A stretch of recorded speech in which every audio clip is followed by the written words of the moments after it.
System, that's close.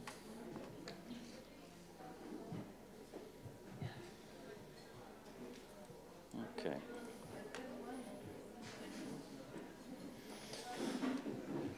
How are we doing? Still coming? Yeah, we're going to try and start on time. This is going to be a unique event.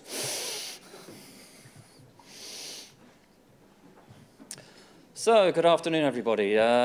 Right, we're going to start the Innovation and Policy panel now. So we've had science, we've had policy to policy, and now we're going to try the innovation area. Now, the objective of the session, and if I can get this working, I normally break technology. Great. So, we would like everyone to think about this as we're going through the panel session, but the objective of the session is to how can we improve communication practices around procurement, operations, the introduction of new technologies, integration, validation, standards, and especially concerning SMEs. Some of the discussions that you might want to think about is how do we get new innovations into the market, particularly for the SME side. How do we improve integration of solutions? At the moment, we have a lot of, I'm going to be fairly controversial, similar programs doing similar technologies. How do we start bolting all these together and actually providing a solution that, as was mentioned by the policy meetings earlier, innovations need to provide added value to the end customers? And how do we improve the procurement of new innovations? We have 3 panel members, which I'll introduce as we go on later. But first of all, you've heard about Encircle. So I'm going to try and describe this problem space as we see it from the Encircle consortium. So Encircle's purpose is to try and improve the resilience of new CBRN solution to CBRN attacks, and to do that we need a specialized competitive industry or providers to provide these solutions. Part of that is also you need, if you're going to get industry and other actors to do this, you've got to be able to convince them to invest in the short and medium term to actually develop these solutions. So the problem, although it's not explicitly written in the proposal, is Encircle's trying to bridge the dreaded innovation valley of death. So too many research proposals carry on, you get a lovely research project, it comes to the end, you look for investment, you look for everything else, and for some reason within, and it seems to be Europe, America's deemed to be a lot more successful at this, we don't seem very good at getting solutions into the market. So, to do this, we have a number of objectives. We need to be an open, neutral consortium. One of the things I think is very important that's come out of the discussions today is that there has to be trust. This is trust between the policymakers, the research people, the scientists. The only way we're actually going to improve this relationship is actually improve the relationships between all the communities. The consortium as a whole is meant to facilitate the integration of new technologies with either existing systems or new platforms. We're there to support CBRN commercial market services to try and get these into the market. And we are meant to be there to support facilitation of European technology dissemination exploitation. So Encircle is a European project. It's there to develop European solutions for European needs. But one factor that needs to be remembered in all of this, when you come from an industry perspective, we in industry do not just look at Europe as a market. The international market is large and growing on CBRN, and we will also be looking at offering solutions developed in Europe outside of Europe and serving those into those other market areas. Oh, gone too far. It's gone out of order. Right. So, one of the ways of doing this. So, the challenge is to bridge supply and demand. So, we have the practitioners on the demand side, we have the suppliers, the scientists, the innovators, who can actually meet that demand. And one of the tools we have in Circle is the In-Circle catalog. So effectively, you can think of that as a knowledge repository. It includes needs and gaps from the practitioners and the customers. So it's an area where they can say, these are the capabilities that we need to be developed in the future. There is a repository of these are the technology solutions that have been developed in Europe.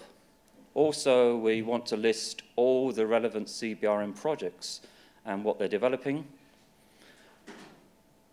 And then we also want to look what's out there in the world. So part of In Circle is to look at, do an innovation watch. What else has been developed on the CBRN area so we avoid duplications. And then there's the marketplace, a roadmap to actually develop, and business case toolkits. I don't know how many people were here on Monday when the public procurement initiatives and toolkits were explained, and they're developing all these toolkits for the practitioners to develop for public procurement, PPI and PCPs. One thing that seems to be missing is toolkits for innovators. So we have toolkits on one side on how to write all these things, but for SMEs, innovators, we need toolkits to help them get into the market much easier. So we're trying to bridge this gap. So on the supply side, it, as been mentioned before, is extremely fragmented. So we have large companies like myself. We don't concentrate on CBRN. We consider lots of different systems. CBRN is a small part. You have specialist companies that concentrate just on CBRN, and you have a huge number of SMEs developing solutions into the market. The other thing to consider on the supply side is, and it's a personal way that I look at it, if I because the market for CBRN is so fragmented, when I develop a solution, I don't try and just develop it for the CBRN market. To actually justify the business case, I have to consider other areas where I could apply that technology. So you try and broaden it. That helps your business case side. On the demand side, well, it's fragmented at European level, country level, regional level, just about every level possible. The procurement, there is centralized procurement in some countries. That's seen as very inflexible. There is federated procurement where each region, city, responder unit can select what they want to buy, and that presents its own problems of duplications and costs and all that side. Each country has its own national adaptations, so it has its own interfaces, it has its own operating procedures. So one of the challenges for us on the supply side is we try and develop a solution to be able to deploy that solution. You need to be able to have an operational procedure so you can actually deploy it. It doesn't help when every single country seems to have a completely different operational solution on how they're going to attend the incident. So we need standards and things around that side. Then, of course, there's the different languages and proximity. On the policy side, and it was good to see, I think, from the discussions before lunchtime that I think significant advances were being made on the policy side. There was only a few representatives from the DGs who, and we have the action plan, but there are a plethora of DGs, all who have CBRN, some focus within their remit. So one of the challenges on that area is how to actually synchronize and get those people to actually work together. We've mentioned the market fragmentation side, and there are a number of R&T initiatives. So we have the H2020 societal programs. We also have, at the same time, the new PADRA, which is the defense program.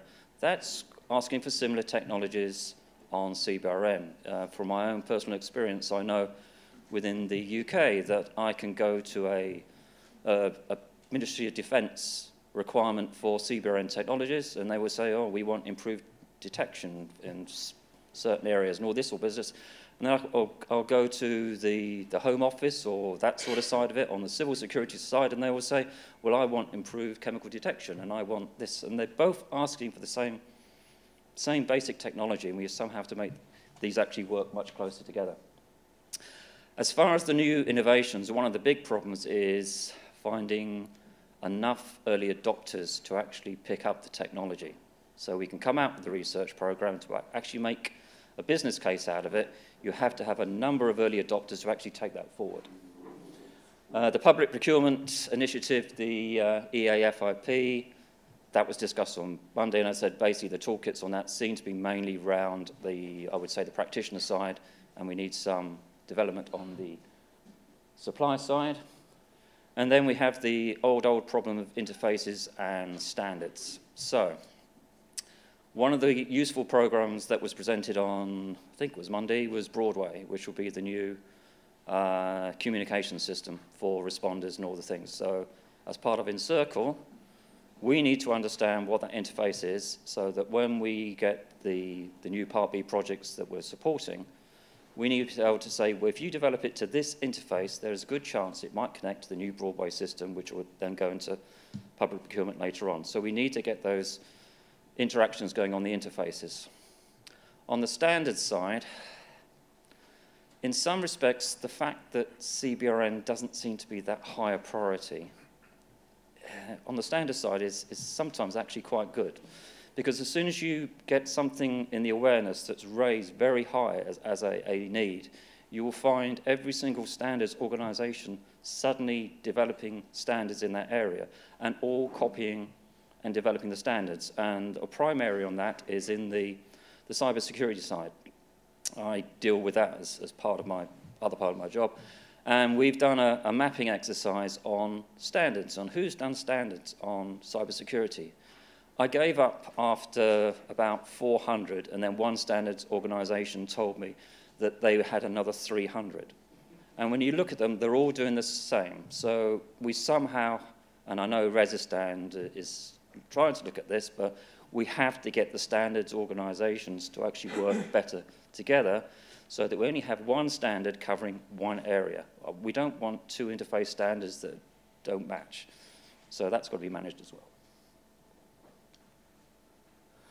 So these were some of the perceptions we had, and we thought we would do a survey. Now, one of the key success issues that we will have in Circle is that we need people to participate, provide feedback, and support.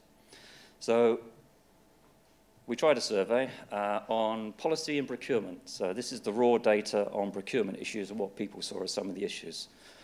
Despite sending it all out, we only had about 25 responses. Now, the problem with this is if we don't have a broad spectrum responses from the whole community, we could be directing the project up a completely blind alley because it's actually being concentrated by a small data sample. So we do ask everyone to sign up, contribute, and provide your views on this.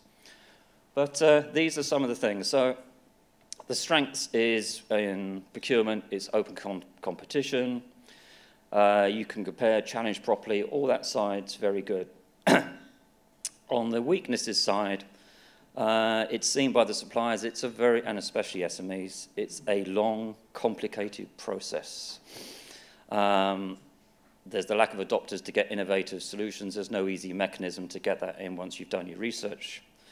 Central procurement, while seen as very good for open competition and everything, it's seen as inflexible. So once you start centralizing all your procurement in one area, you suddenly find it takes years to get things procured. You don't have the flexibility. If you have a federated approach where you actually move the responsibility outside, that's when you start getting the duplication. That's when you start finding that different entities within your country are actually paying completely different costs for the same item, and you start getting those problems. Another comment that we had that might be useful to feedback into the public procurement area was that we had feedback from people in the operations, the people that actually have to use the equipment, that they're not involved enough in the procurement process and that technical experts aren't necessarily in there as part of the development of the technical plan.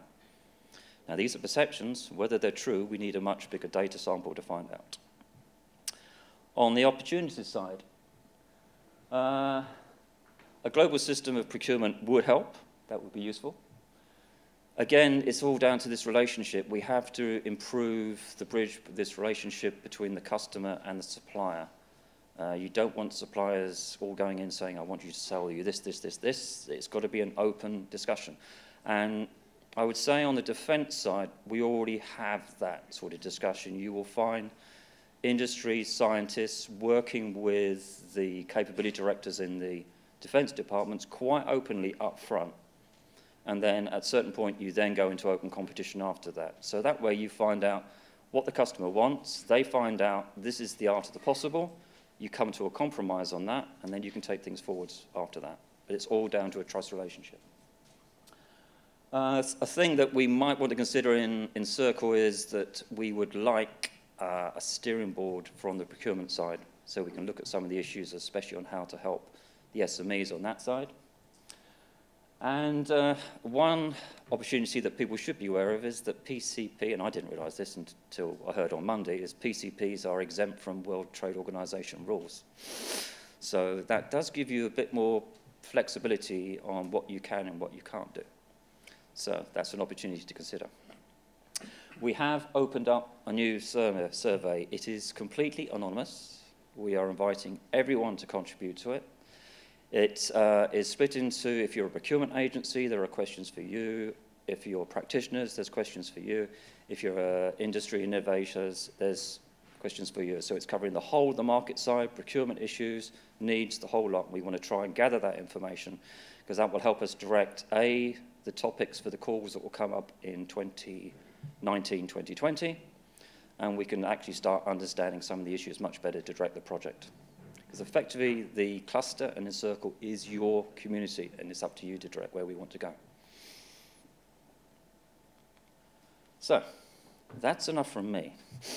I'd like to hand over to our first panel member, Milton Strapolopoulos from the National Technical University of Athens, and he will provide his perspectives. Thank you, Clive. Thank you. Okay.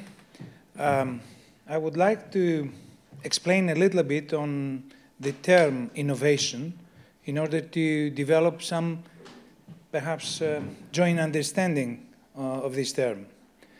I think the term innovation has been used in different ways. I would like to see it as something that gives value to invention.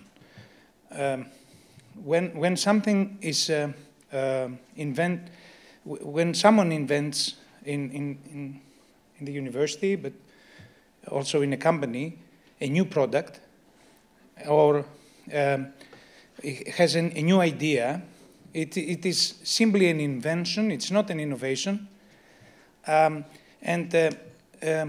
We think that innovation is when something is commercialized. It's getting value.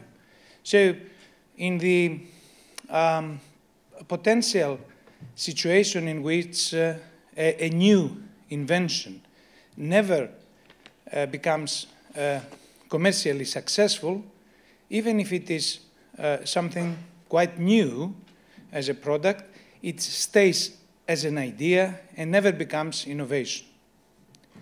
So there are different types of innovation. I think I have selected two types to describe the way the different stakeholders perceive innovation: the breakthrough and the incremental. Breakthrough innovation is when, as I said, an invention becomes commercially successful and this means a totally new product or a totally new market. But again, this means that the invention has commercial value. And then incremental is when an existing product gets some new characteristics, and that also brings value when we commercialize it. And of course, for the term breakthrough, there are some similar terms like radical, disruptive, but actually they are about the same. And for incremental also, you may find different terms, but again, it means when you do some linear increase in the value by adding new characteristics to an existing product. So by using the technology readiness level for characterizing the results of the work of different stakeholders, I can say that researchers actually are working up to TRL3. That is, they produce proof of concept. Sometimes they go into 4 or 5, but never go beyond that. So actually, we say that they do a breakthrough innovation, but it is very premature. I think they do perhaps a breakthrough invention in order to become innovation the way we perceive it in, for example, security projects, is when there is a value, as I said, on this, commercial value. And then the startups, of course, they work in TRL, technology readiness level, from 4 to 7. And this is, again, something that potentially can be innovation. So then for the other stakeholders, I think that the term innovation is better done at the level of an industry and some SMEs, because they are perhaps the only one that come with a commercial product at TRL 9. And what is very important here is, and that makes it now our initial point to see the gaps in between the different stakeholders, is that the end users are only recognize products. They don't really recognize something that is lower than TRL 9. So if we look at this at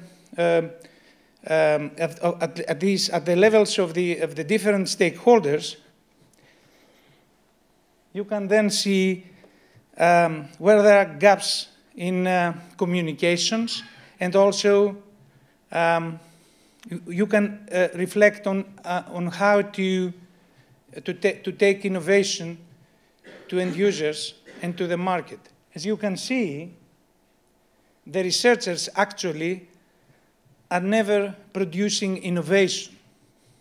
So there is here a perception gap with the end users that may like what you are building as a researcher, but it is not something that they will ever test unless it becomes a TRL 9. And the same also is more or less with the startups, although when you come at TRL 7, this is something that might be tested, but again, end users are only testing TRL 9 results. So in the question of how we can bring innovation to the end users, I think we have to address these issues by, for example, thinking a little bit different. How? Usually, when we engage end users in the projects, we have them for developing recommendations, which is actually a wish list. Sometimes we are asking them to evaluate a TRL 5 or a TRL 7, which is not actually the product that they will have sometime in their agency. So we do a so-called bottom-up approach. I think that in this case, a top-down approach might be better. I will use as a paradigm what is happening, for example, in INSARAG, which is a way of certifying search and rescue teams. So there is a list of, say, systems, tools that a team needs to have for, and it's a big list actually, for certified as an INSARAG team. I think this is definitely a top-down approach. I think that this might be also the case in CBRN units, for example. And then that could make the industry to focus a little bit more on developing systems or tools that generically are described in the certification process. Because, and with this prospect, I think the industry could just ask from research teams, but also SMEs, to work with them. Nowadays, I think this fragmentation, this lack of certification for these teams, and also the actually inability of the end users to test innovation, really test innovation, builds the difficulties of transferring innovation to the market. In addition to that, this is a market that is not cyclic. Actually, it's a market that activates after the next day of a disaster. So these are all things that build some problems in transferring innovation to the market. But we will have the opportunity to discuss later on all these. Thank you. Thank you. Thank you. I'd like to now hand over to Ulysses Giandotti from Arcus, who will provide a perspective from the SMEs. So, thank you very much for inviting Clive. It's a pleasure to be here and have the opportunity to talk at this meeting. So,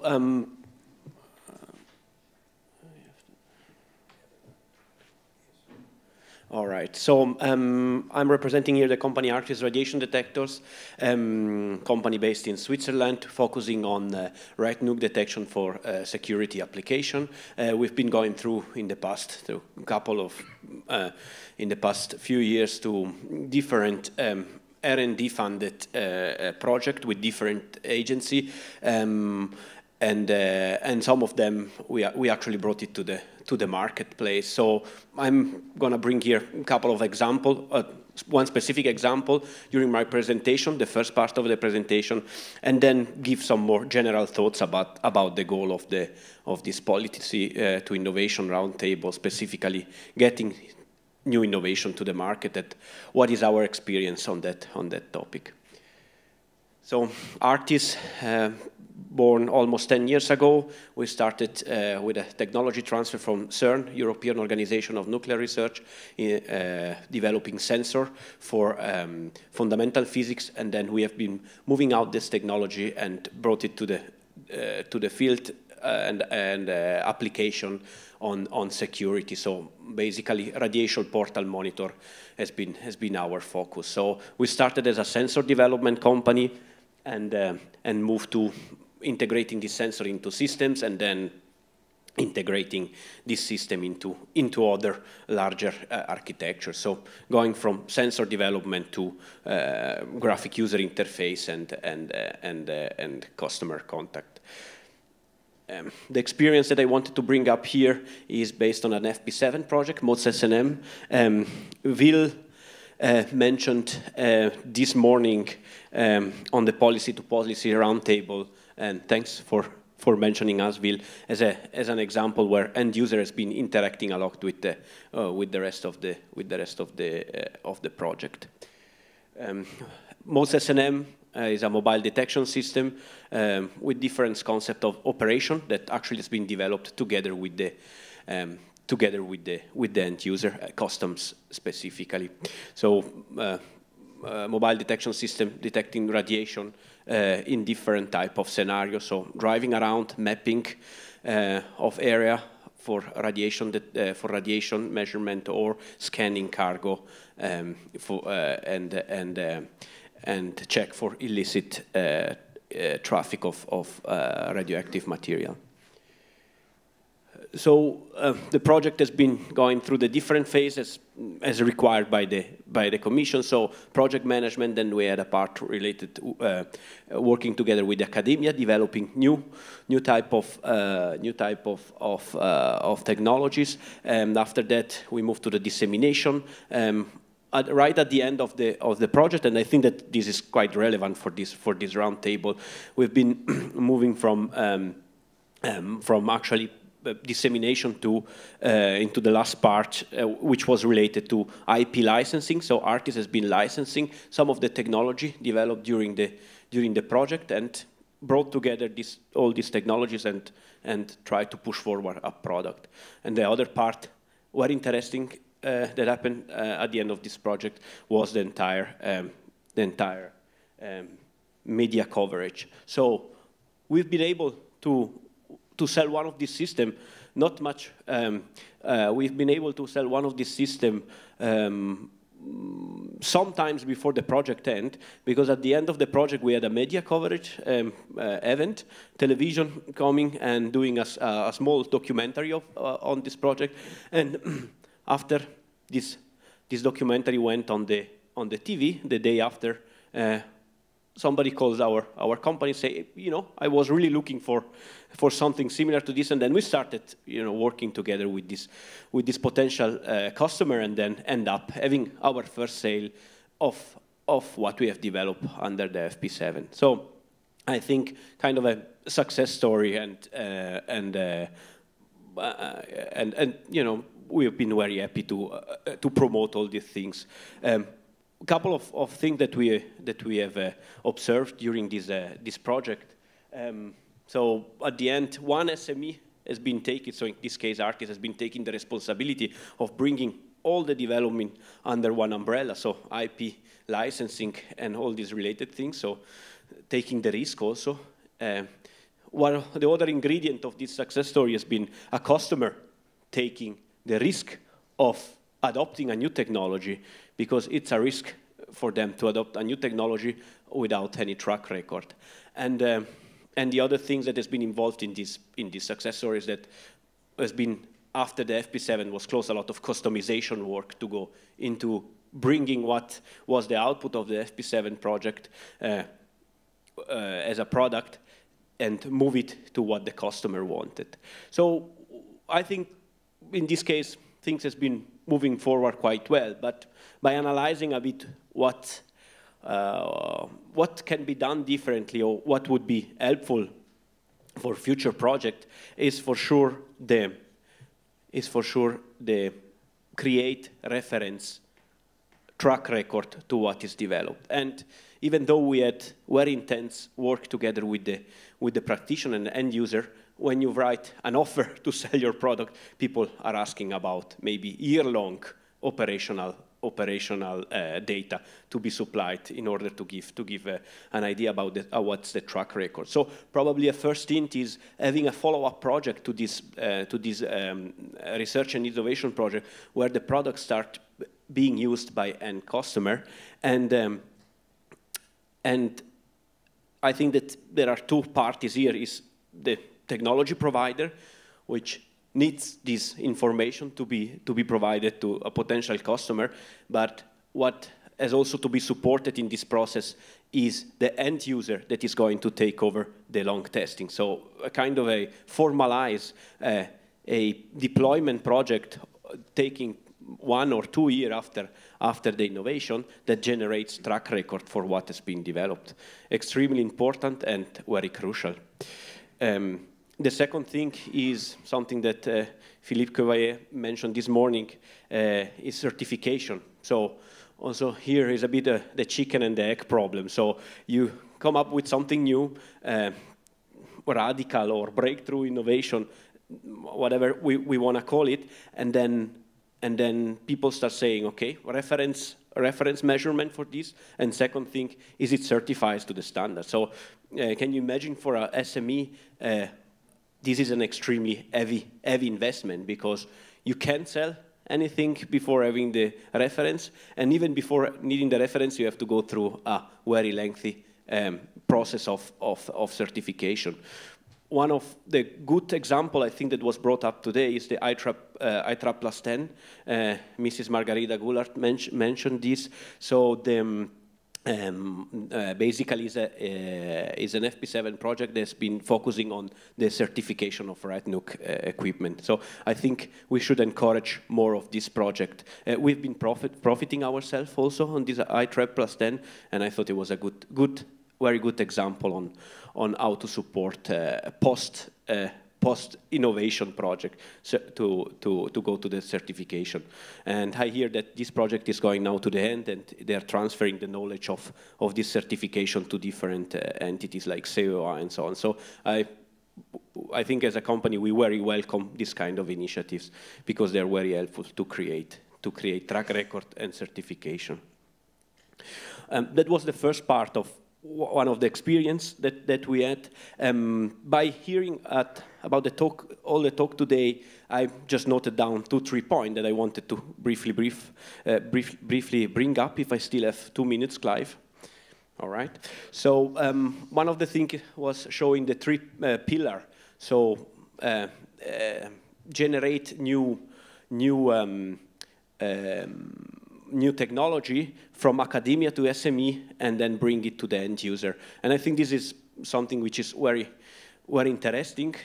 So one of the challenges here is the transition from the academia to SME, as was brought up from Mr. Gala today. But I think that there is even a bigger challenge here, which is the transition from end user to customer.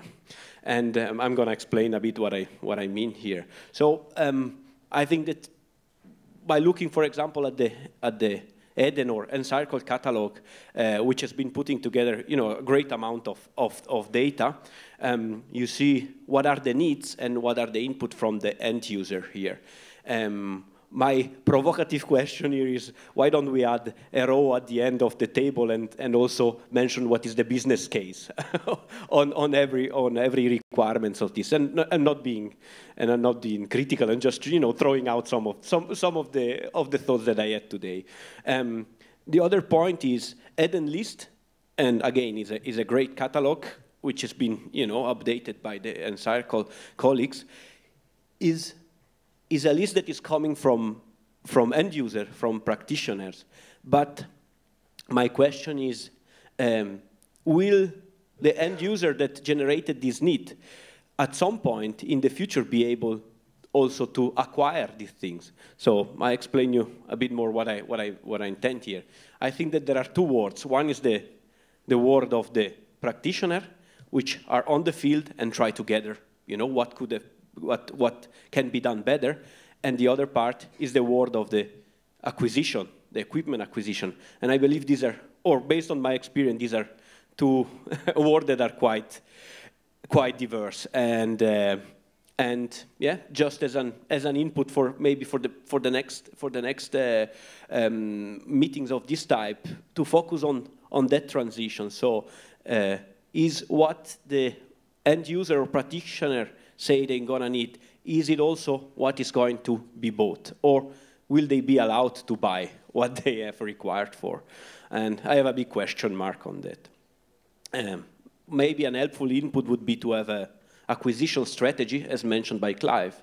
So what is the roadmap for the next 2, 3, 4 years on the end user, and what actually will they be allowed to buy? So probably participation of this end user, which has already on the horizon some kind of potential acquisition project, would probably turn end user or practitioner into customer. And it's not my intent to turn the title of this roundtable from policy to innovation to politics to innovation, but probably at some point that transition or defining the border between end user or practitioner and customer will be required.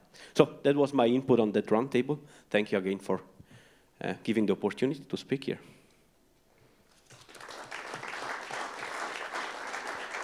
Thank you very much, Ulysses. And I totally concur with your comments about, is a need really a need, and will it actually lead to a real demand? I think every single project here has probably worked with practitioners. I know every project goes through a needs and gaps analysis and they start, but how many of those needs and gaps will actually lead to a real demand? Because if there isn't a real demand, then people aren't actually going to invest in the technology to deliver it, because there would be no business case. I'd like to now hand over to Thierry Paulet from Ouvry, who is also the industrial and technological platform lead in Encircle. Okay, thanks, Clive. I would like to thank also Philips to invite me, to give me some opportunity to participate to this roundtable on policy to innovations. At the end of the morning, these people, this man, and I was very happy to hear his question. You say, there are lots of practitioners in this room. I would like just to say, is there lots of SMEs or industries in these rooms too? I think this is not really the case, and maybe it's one of the main problems that we have, of course, on the problems of policy to innovations. First, this is a good way. So first, I would like to give you some, in few words, a little presentation of the company Ouvry. Ouvry is an ISIMIS company which is specialized in CBRN protections, system protections, and we are creating, and we are creators and designers and manufacturers of a large portfolio of products. Our activity is totally concentrated for an ISIMIS like us in CBRNs, only on CBRNs, and our activity deals essentially on two pillars of the CBRN NATO doctrines. I can say protections and decontaminations. As Clive says before, we are a little company specialized in a niche market. So this is a special thing, of course. Generally, we say that CBRN, it's a niche market, but it's clear that for a company like us, this is our only one market. Research and development for a company like ours, it's really the DNA. We are spending more than 50% of our turnover for society, and this is the only way for us to progress. This is the only way for us to give operational products to our clients. We have participated since our creation to several European FP7 or European Defense Agency, or also the French DGA projects, and of course dedicated to CBRN applications. For a little company, we are at this moment 20% in the core company, and we are larger, and we can say that we are around 50% when we are working with some suppliers and with some companies which works for us. But we are not a very big companies. So participating to such big programs, and mainly, for example, in France, we have participated to an important programs for CBRN protections, which name was FELIN, which was the CBRN protections for Fantasseng in France. That means that we have to put big energy and big interest in these kinds of projects. So currently, of course, we are a member of these Uncycle consortiums, and we are working on the CBRN, on the industry and technological community, and we try to increase this community. And this is not so easy, but we are sure that we can make something correct during these 4 years of the project.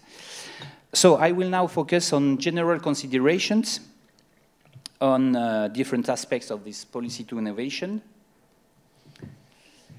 So the first point concerning how getting innovation to the market. I think that it is important just to remember simple things, that a market is a trading system where suppliers are able to meet the end user's request. That means that this is really a question of link between suppliers and practitioners and end users. Generally, most of the industries and SMEs that are completely aware of innovations and R&D importance for their sustainability consider that R&D are inside of their DNA. So generally, this is a general thinking. But to be able to communicate correctly on their innovations, generally they need a place for this, a spatial place for this. And I can say that they need a showcase. Generally, in an SMEs, for example, it's very difficult to obtain such place. It's very difficult to create it, of course. Everyone can use his own website, but this is not only the only place, and this is not sufficient generally. On the other side, the end users and practitioners are the witness of the gaps and, of course, of the operational needs. They are the only ones who know precisely the future functionality needs, and to be able to transfer this information and to share this information, they need an exchange forum of this. And here too, generally, we don't find lots of things, and especially on CBRN. Of course, as it was already explained by Clive, Uncycle is a place to make this, and really, I think that it could be a good example of such networking to link the two communities. So this is an important point. There is not a lot of place where we can do this, and for a little company and a SMEs company, I think this is really an opportunity to join this community and to be able to use the tools that we are going to put on side of it. Concerning innovation itself, I just give some 3 remarks. I don't give another definition, but I agree with your definitions. I just would like to say that to avoid losing time and money, we need really to capitalize on past projects. Generally in research, if you do a good research, you make a state-of-the-art at the beginning. Of course, this is an important step.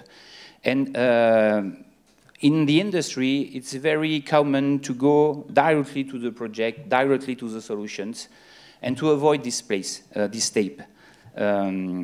What is important is that we could find, where can we find some state-of-the-art, and Uncycle here too could be a solution to find interesting reports on past projects and also on future projects. We have some links with current projects, and I think that it will be very interesting to know that there is here a link to this solution and results. So industry needs really an easy access to these existing results. On another point, Innovation is not only based on fundamental research, or what you call before me.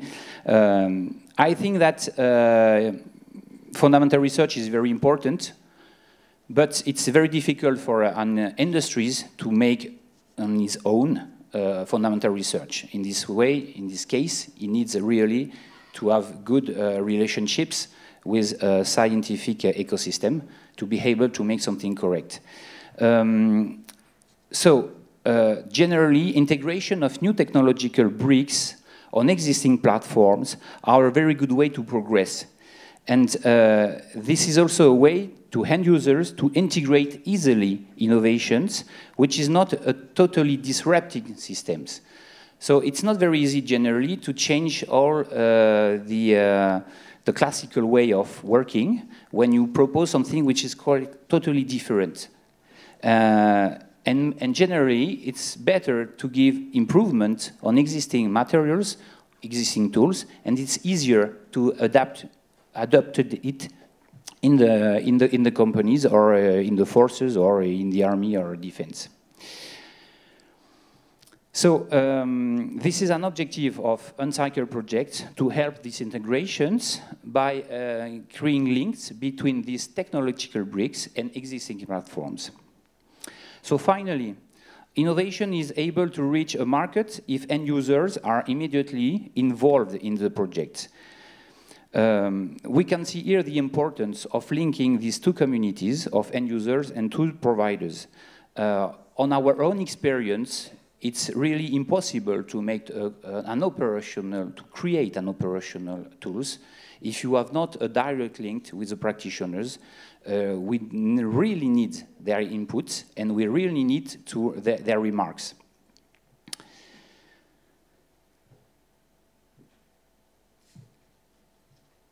So now, to give some inputs now on what are the main challenges for SMEs.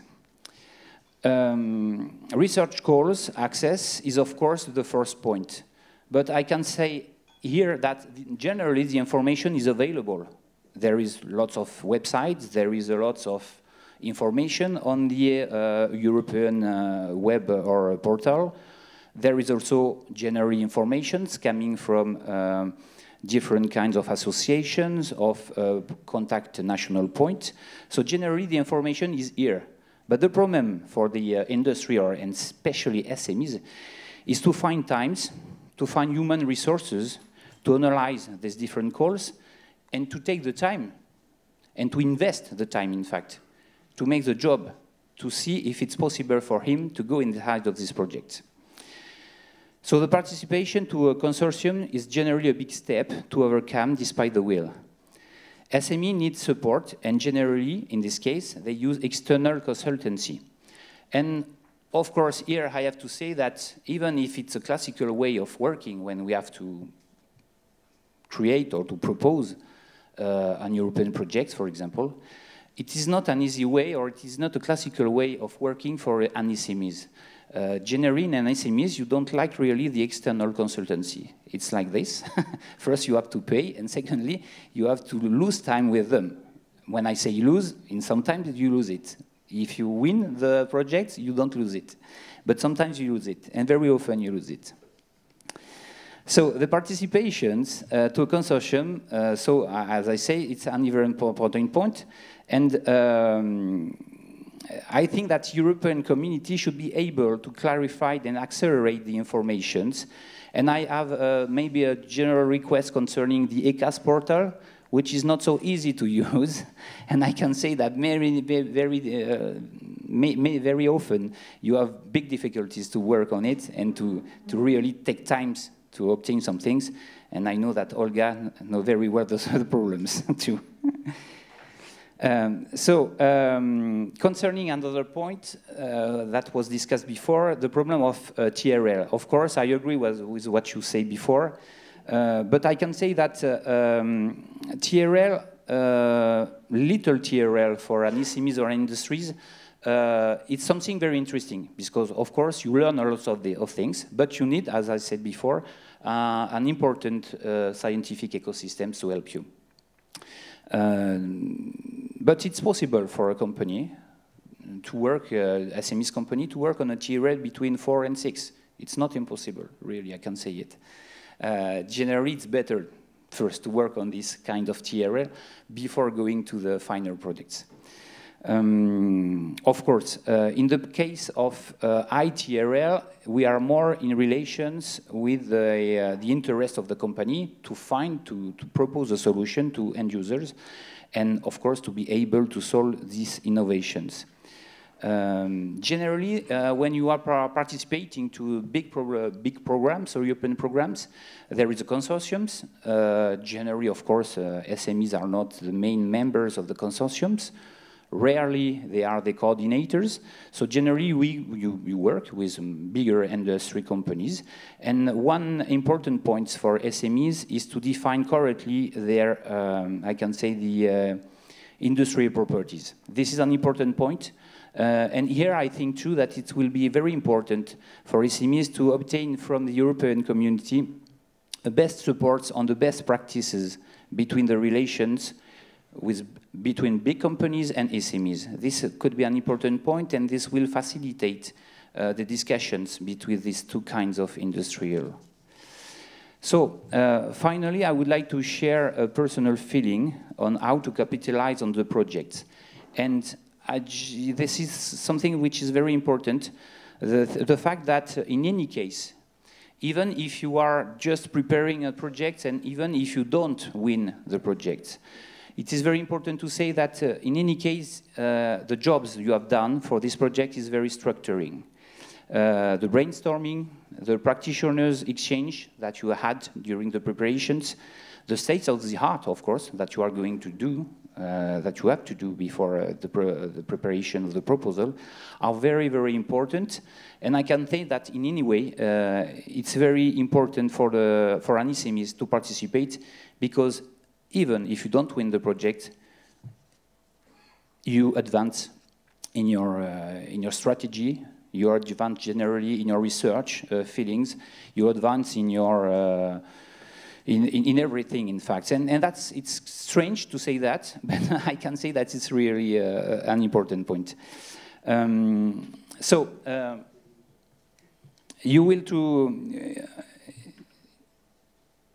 So really, what is important here too is just to say that to be able to participate and to work correctly in these innovations, what is important is to really enhance all the networks that you have with practitioners and, of course, with the scientific ecosystems. So this is very, very important for an SMEs and generally for all industry to be able to work with these two parts. Just on final remarks on the problems of industries and SMEs and innovations is the fact that, and we can see it clearly in cycle in this moment, we generally ask for different expression of needs and gaps from practitioners and users. And the main difficulties, in fact, is generally the problem that we obtain some answers, but really they are very general point of view. And we need, I think, to precise really when you have a prices. I think that when you give a needs and gaps to an industrial, you have to be very precise. Because, of course, if you just give general information, this not will help everyone to progress. So this is also an important point, and this will also one part of, I think, the future network. The future works that we are going to do in the cycle is to precise the needs and gaps that are needed in the fields. So thank you for hearing me.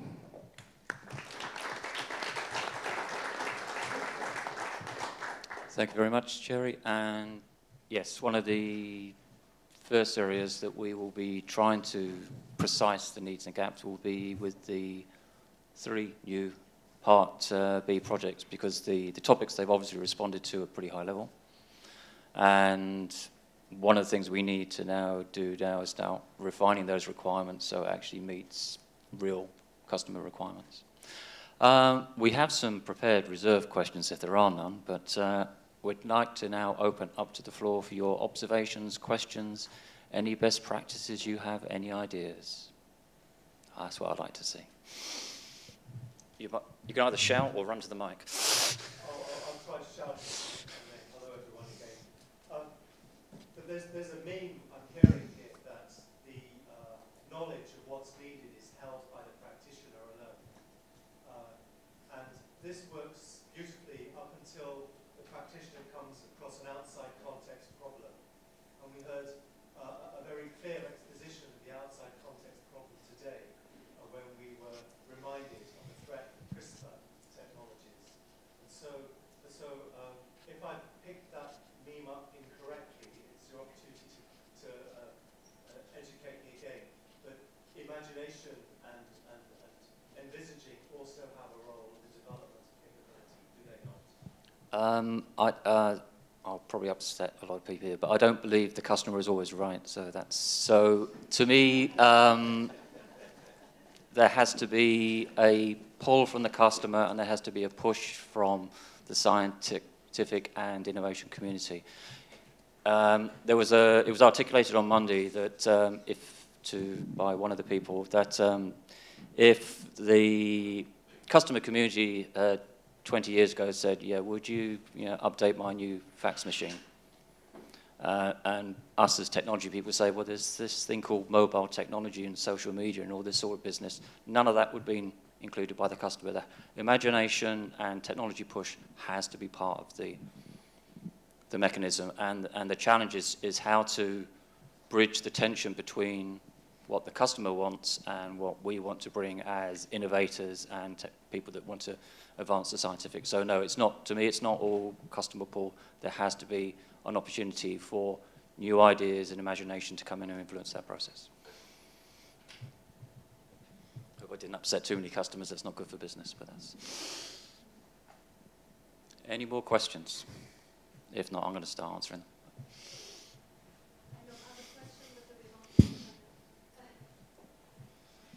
Thank you.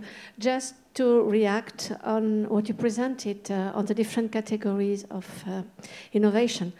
First of all, I recommend you all to read the Oslo Manual, which is the OECD manual that describes what is innovation, and you will see the perfect definition of all the stages, including in processes and so on. So then it's much clearer. And I think there is one kind of innovation which follows the previous remark, which is innovation by the change of use. You have a technology that has been designed for something, and you maybe in a completely commercial world and so on, and you use it for something else. And maybe this is a point that we should think about a bit more, because when we are requested to provide quickly solutions, sometimes we have solutions coming from completely other areas. I take a very basic example. Your saucepan are coming from space protective equipment. So why not look at other technologies and use it for CBRN? It's much cheaper. Yes, I agree with Brigitte, of course. And I totally agree with this. It's clear that for me, we have a big and important job to do. It's to open the communications around CBRN needs and gaps to companies which are not inside of CBRN subjects or projects or activities, because I totally agree with you. We should find and we must find new solutions.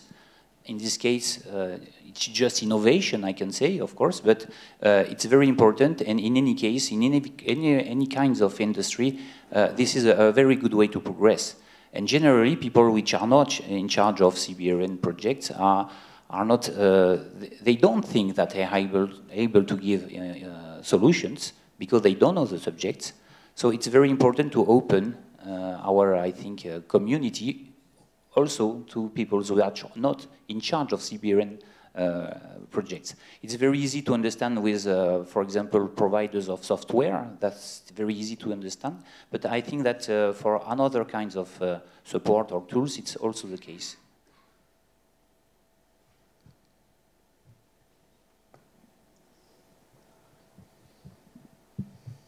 not a real question, but just some support of the vision that was also provided by Professor Statreropoulos, if I pronounce it good, in order to see how the gap could be filled between final results of research and innovation projects, which are maybe comes to the level of TRL 5 to 7, and then there's still the final step is missing to bring it to the market, to give it to the end users that they can do it. And we already, as you know, we are also developing now the future post 2020 program, and we are already providing language to Home, that to our colleague for DG Home and to RTD, that they should foresee a certain step or a mechanism who could encompass that. So because we have already, Ulysse presented one of the modes project which lead to commercialization, but we have also other projects where very promising prototypes are developed, but then they are stuck. They are there, and the next step is missing, because the program is designed that it foresees a certain period, and then it stops. So there should be also a next step should come there. In parallel, what I'm also doing with my detection group is something we are tasked to explore, whether it's desirable to set up a sort of from our side, from a customer's perspective, a sort of testing and validation center, so where we can, let's say, prototypes or initiatives that are being developed, which are close to come to the market, but there's some additional work is done, whether we could create and set up at European level such a sort of facility. It's not said that it should be one facility, it could be also structures, even already existing structures in member states, which could both work together to push this to a higher level, and then that we have a bigger output to the market. So that's a bit of our vision and strategies where we would like to work on in the coming years.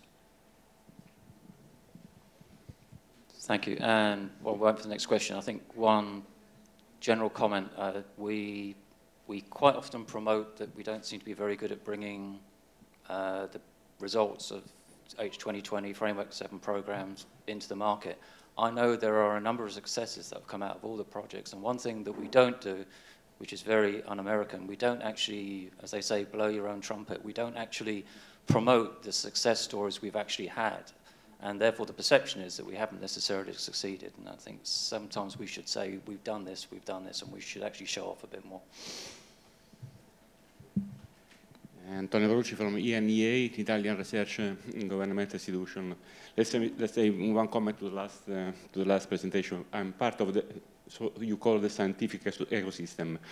So it's the first time, I'm proud. Anyhow, it's not so simple to collaborate with industries. It's not true that it's straightforward. There is a lot of skepticism. There is a lot of troubles in the middle. Even if you are an equipment with an ITRL, it's not so straightforward. Absolutely not. Yes, I know what you mean. It's clear that it's not so easy to work and to participate with an... To Brigitte, yes, is to use the instrument, the tools from the enterprises to help us to pass the technology to the enterprise. Yes, I just want to say that I totally understood what you say.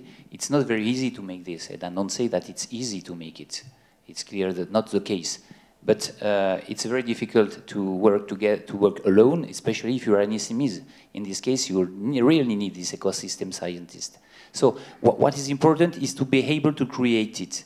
It's not an easy job. It's a long job in any case. But for an SMEs, it's a very important job. And you have to invest when you are an SMEs in these kinds of relationships, because in any case, you can't work alone. So that's what I would like to say on this point.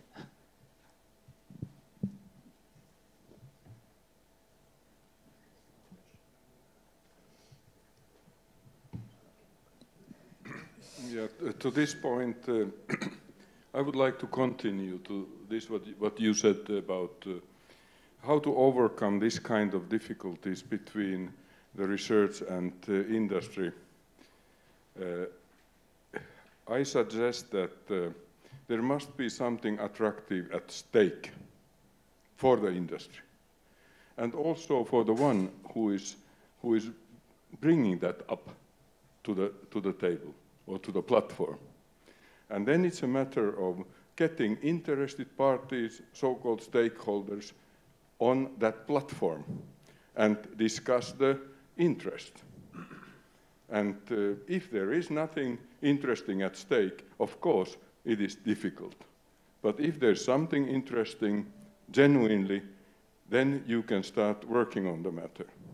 And I accept that there will be a positive outcome. Either you get a successful continuation in terms of some kind of business, or you have learned a very good lessons. Take note of both. And I think we have to start explicitly celebrating the success stories. So let's bring those success stories up and see what we have learned, so that we are not just learning to repeat our past mistakes.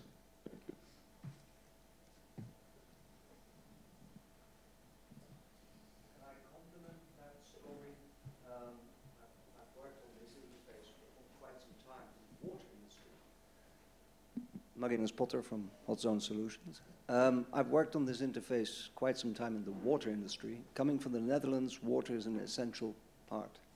But Netherlands has always lost in large civil engineering contracts from countries like France, where big multinationals, utilities, and the state act together, whereas the Dutch fight together. So when Hurricane Katrina came, all of a sudden, there was an emergent need in the US, which was outside the EU. And the Netherlands got their act together, put the government in combination with the industry. The industry decided not to fight together, and all of a sudden, the American market was broken open. I think with CBRN, there's a specific problem. That is that most of the stuff that we need to have ready will not be used, so it expires, sitting there somewhere in tight packaging. I'm thinking of ouvri, protective clothing, and therefore generates new need, but not actually new use. So I would say, let's take from the customs unit the mechanism of CBRN to say that any innovation needs mandatory to have a dual use. In other words, that when we come up with a solution for CBRN, there also must be some environmental protection application, because that generates the need throughout the year by year, for peaceful purposes. Usually in proliferation, dual use is a bad thing. I think for valorization of innovation, we should work specifically to look for solutions which can be dual use, and forget the ones that are exclusively for CBRN, because those are basically the military and civil protective forces domain. Does this ring a bell somewhere? Yep. Dual use is good. Yeah, I would agree with that, and personally that whenever we look in some of this area, we are always looking for a secondary application, because if you're going to invest in something, you cannot justify the business case if it was purely a CBRN civil security protection. We have to look at other applications, other markets to actually justify why we want to do it.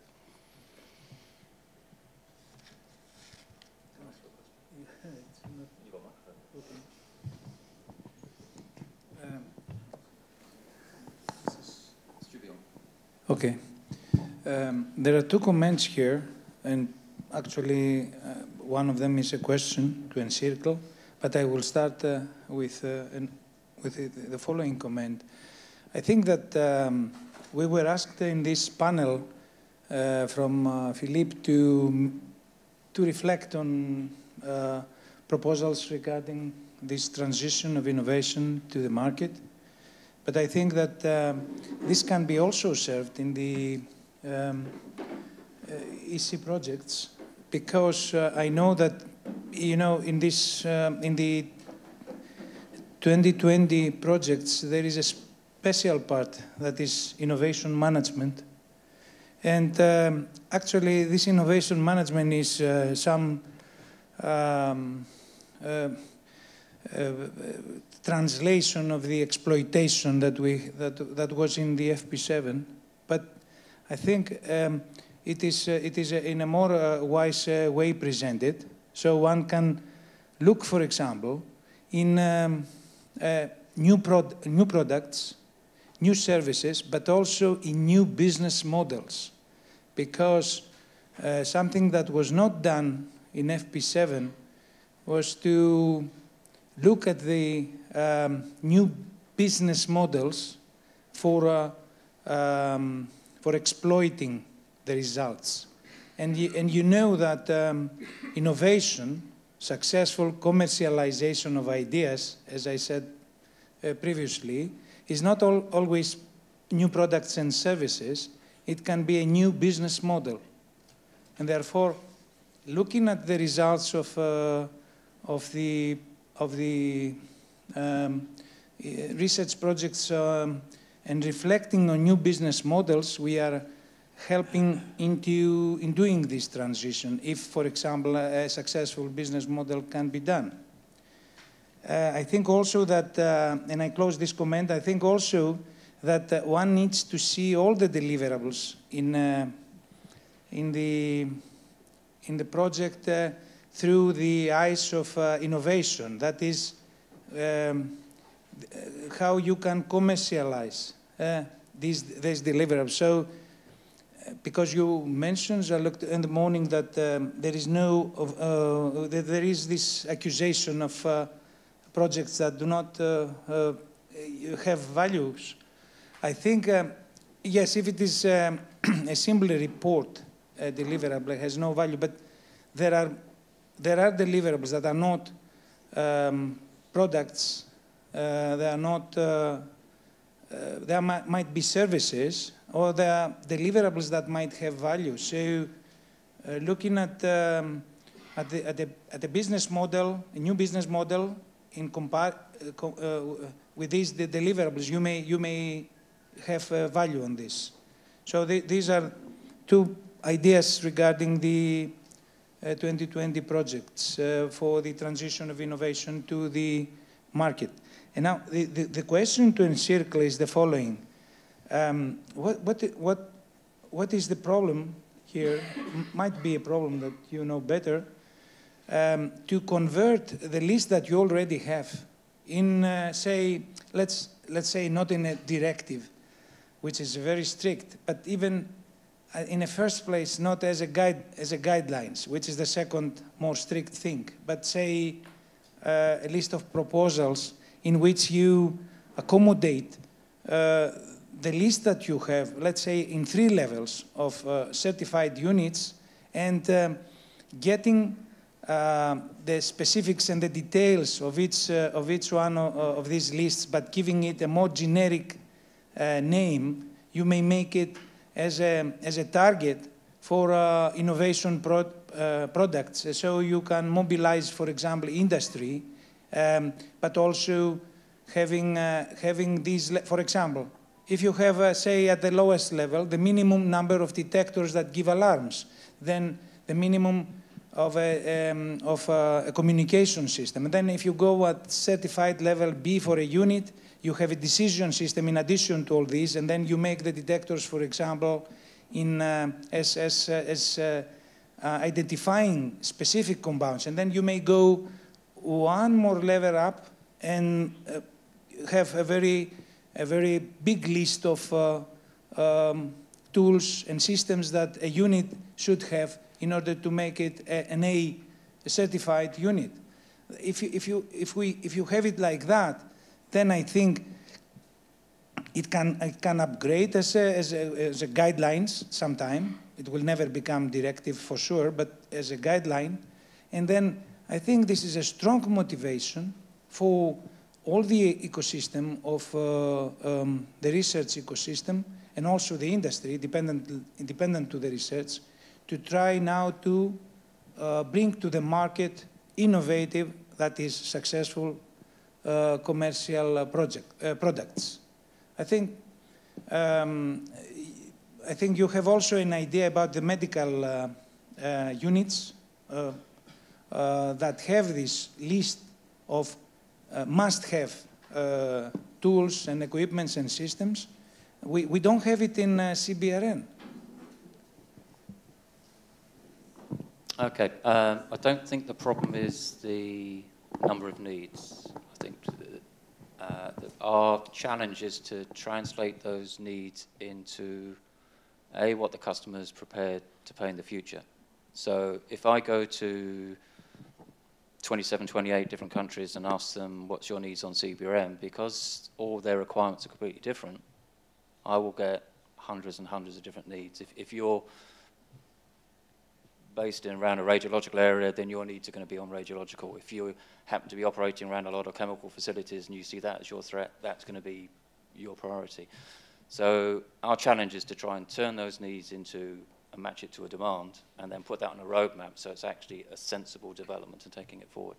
So yes, it's possible, but how we're going to translate all those from a national level to a European level that has a sufficient customer demand and that then we will invest in as industry is another matter. I think that the comment that you raised originally is really the problem is the needs we're being told really a demand. That's the whole crux of the matter. If you go to anyone, they will always say, we would like to do this better, we'd like to do that better, I'd like to do this better. But is that actually going to translate that into a future procurement? And if we go back to Monday, where the DG Home were talking about perhaps the way we should be thinking about doing security research and development, in that there are lessons to be learned from the defense side of the business where you actually go for a more capability-based approach, and it's a much more structured way that you say, this is my end goal, and then you actually develop a complete strategic thing that follows it. Then I think that will improve the future instrument, whether that's Framework 9 or whatever it's going to be called, and that will also improve the situation, what we do on science and on innovation. And we're running slightly late. I'm pretty close to the time, it's not too bad. So I'd like to, one last quick one then, because I'm sure people want coffee. No, just a comment to that. You know, I think this, what you were just suggesting, at least is proven in our case in Finland, very effective. So we did a national capability architecture, detection capability architecture with all 11 ministries, and then we determined key capabilities to be complied with. We ended up to 10 key capabilities. Then we took the break, that was 2-year work. Then we made a break and we handed it over to the industry. And we wanted to national security industry to respond. And they responded. And after 2 years, we had enhanced technology solutions, which are now operating, they are ISO and NATO standard operating technology on the borders, in the harbors, and for police, customs, and border. So I think this is exactly, at least our experiences, that this is exactly the way to go. That will bring the direction, that will not constrain the research, that will not constrain the industry, but opens up, brings the leadership. Yep, and the only rider I would put on that is you still need to have the flexibility to allow other small initiatives to happen. You need that balance between the two. Yep. I just wanted to add a quick comment. Many of the discussion has been going on in the last 10 minutes are focused on technology, improving capabilities, and meeting customer needs. I think that there is one aspect which is very important and usually find everybody on the same page is when technology reduces cost of acquisition, which is also part of generating disruptive technology. But on all the, I think all the CoU on the Horizon 2020, and I read a couple of them, the focus or what was required by the people applying to this was improving capabilities and not focusing on reducing costs. So that might be another hint for the next for the next round of call. New technology, disruptive technology to reduce cost and increase acquisition potential at the same capability level, but just reduce cost. So, can I thank all the panelists, and can I thank all you for all your active contributions. Hopefully we can pull out some real objectives we can take forward. I see the value of these sessions is that we should listen, we should try and take some small actions at least to try and progress things forward if we can, and we'll try and do that within the Circle project. The next session starts at 3:45, so for once you have more than 10 minutes for your coffee break, so see you back then. Thank you very much.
So we will now reconvene for the last panel discussions, which is actually the block related to practitioners' involvement. And what is certainly very interesting for the Commission viewpoint regarding different aspects which are research but also policy implementation is how the practitioners feels regarding the different topics that we are identifying, the way they are involved, the way they are interacting with different actors, policymakers, industry SMEs, and so on. And in a way, I will ask the different panelists what can they say about their experience either with practitioners or as practitioners in this research domain. And for us, it's quite an important feedback that we wish to get from practitioners because, as you will remember, some 5 years ago, there was nearly, I don't want to say that there was no practitioners in research program, but there were very few practitioners involved. And very often practitioners were invited at the very end of projects. They were used as, if I may say, cosmetics. You know, you have a team developing research tools, and at the end of the projects, you have a nice conference. You invite first responders, you invite emergency people, civil protection people, and you expect them to be very happy of what you have done for them, to applaud, and then that's it. And they do not have any mean to react, but to say, well, either they keep silent, or they are happy, but they are asking, but how can I purchase your tool? Then the research project say, well, it's not yet on the market. Sorry, we cannot sell this. And there is a kind of frustration. And I heard this from a first responder once. So, okay, well, what you have developed is a kind of very high standing car, and I don't have the driver license to drive this car. So you are expecting me to say, yes, it's very nice, but I don't have the money to purchase this, and I'm not trained to use these tools and technology. So it made that in the last work program, in 2016-17, there is a criteria that has been to involve really practitioners. But what does it mean, involve? It means really having practitioners as partners, not necessarily in the research development, but certainly in the feedbacks that practitioners may get on the research being done, and certainly on the testing and demonstration. And now we think that practitioners should even be consulted at the very early stage of research programming. That is, what do you feel? What are the trends that we are pursuing? And how could you interact with research teams so that you are happy with the results at the end of the project? And if we are doing that with industry and SMEs, we are preparing the ground for also ensuring that the tools and technologies have an entry to the market. If we are involving policymakers at the very beginning, we have also, in fact, a good way to ensure that they will take over this knowledge for the implementation of their policies. So again, we are coming back always. Involve the people from the very beginning, but what does it mean involve? So my question to the different practitioners, because I know that they have all been, or they are involved in initiative related directly or indirectly to research, is about their feeling about this word of involvement. What does it mean? Is it a fake thing? Is it something which is real and correspond to what they expect? Or is it only cosmetic? What can we do to do better? What would they expect? Or are they happy in a way? So, ladies first, we will start with Olga. We will speak about initiative, or networking initiative. Olga. Shall I make the presentation about the e-notice in general, or just? As you wish. You can be free of speech. Okay. I am coordinator of Security 21 project e-notice, which is a pan-European network of CBRN training centers. And I feel really blessed and lucky I have many practitioners in the consortium.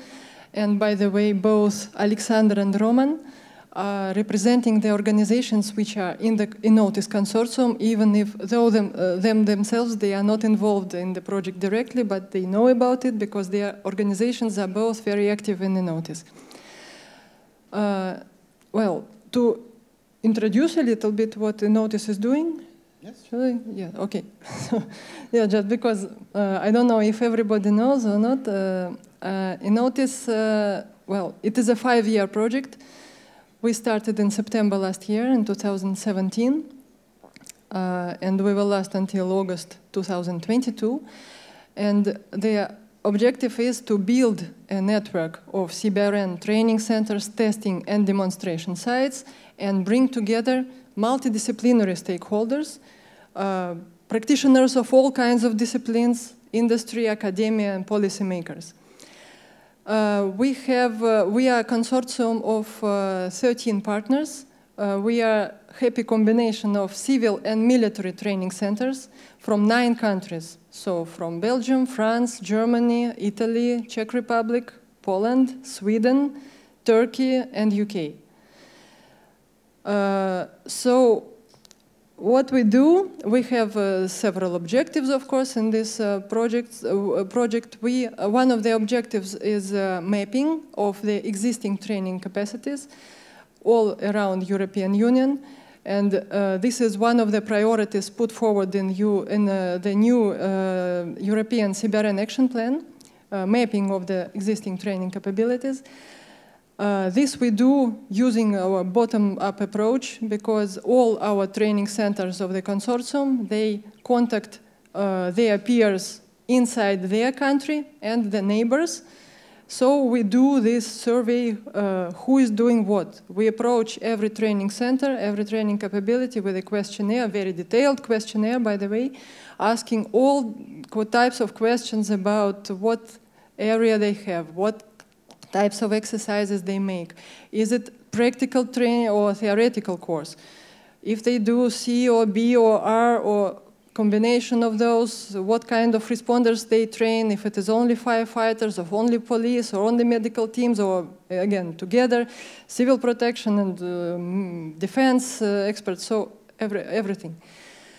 Currently in our database, we have around 180 training centers, but this database is changing every day, even several times a day, because it is really a dynamic research.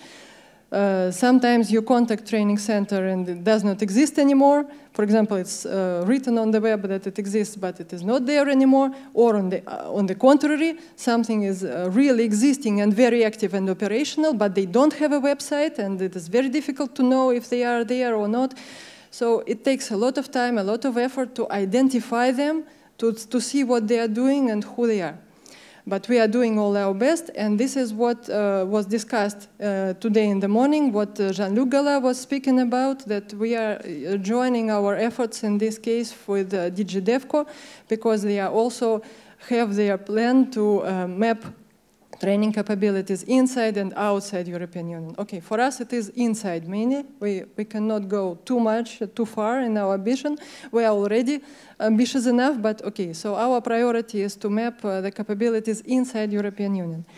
And in what way we are doing the network itself? We are doing it, we decided that it is very practical to do it through the people who are operationally, naturally operational link between practitioners and technology suppliers.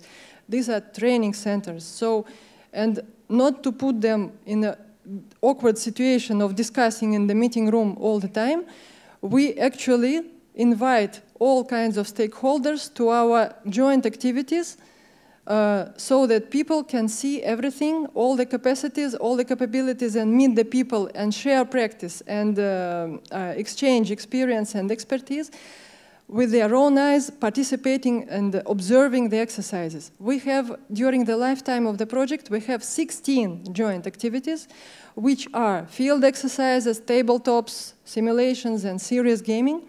Each of them are hosted, organized by the training centers of the consortium in all these countries what I mentioned. So we cover these countries, we cover all kinds of expertise of civil and military. We have cross-border and cross-sectoral exercises, and this is the second priority of European CBRN Action Plan, to strengthen, to improve the CBRN preparedness through cross-border and cross-sectoral exercises. For example, we have German-Polish exercises, and we have several civil-military exercises. So far, we have completed, out of the 16, we have approximately 3 joint activities per year. We have completed so far 2 of them. The first one took place in December. It was in Gurcy in France, in a rather large training center. It was devoted to training, rather basic CBRN training of firefighters. It was trained on different parts of scenarios. So, for example, overdose of chlorine in swimming pool, and CBRN sampling of liquids and powder found in a train. So different parts of things. It was very interesting. Second exercise was held in Nîmes, in the south of France, in a large hospital. That was a tabletop exercise. The idea there, the objective was to train the entire medical chain of doctors, paramedics, and firefighters on the scenario of a massive attack response, and integration of CBRN risk into a wide plan of hospitals. So to train the whole medical chain on the response of and handling the emergency plan. That was also very interesting, very inspiring. And the next exercise, field exercise, rather large one, that will be hosted and organized by UCL, by us.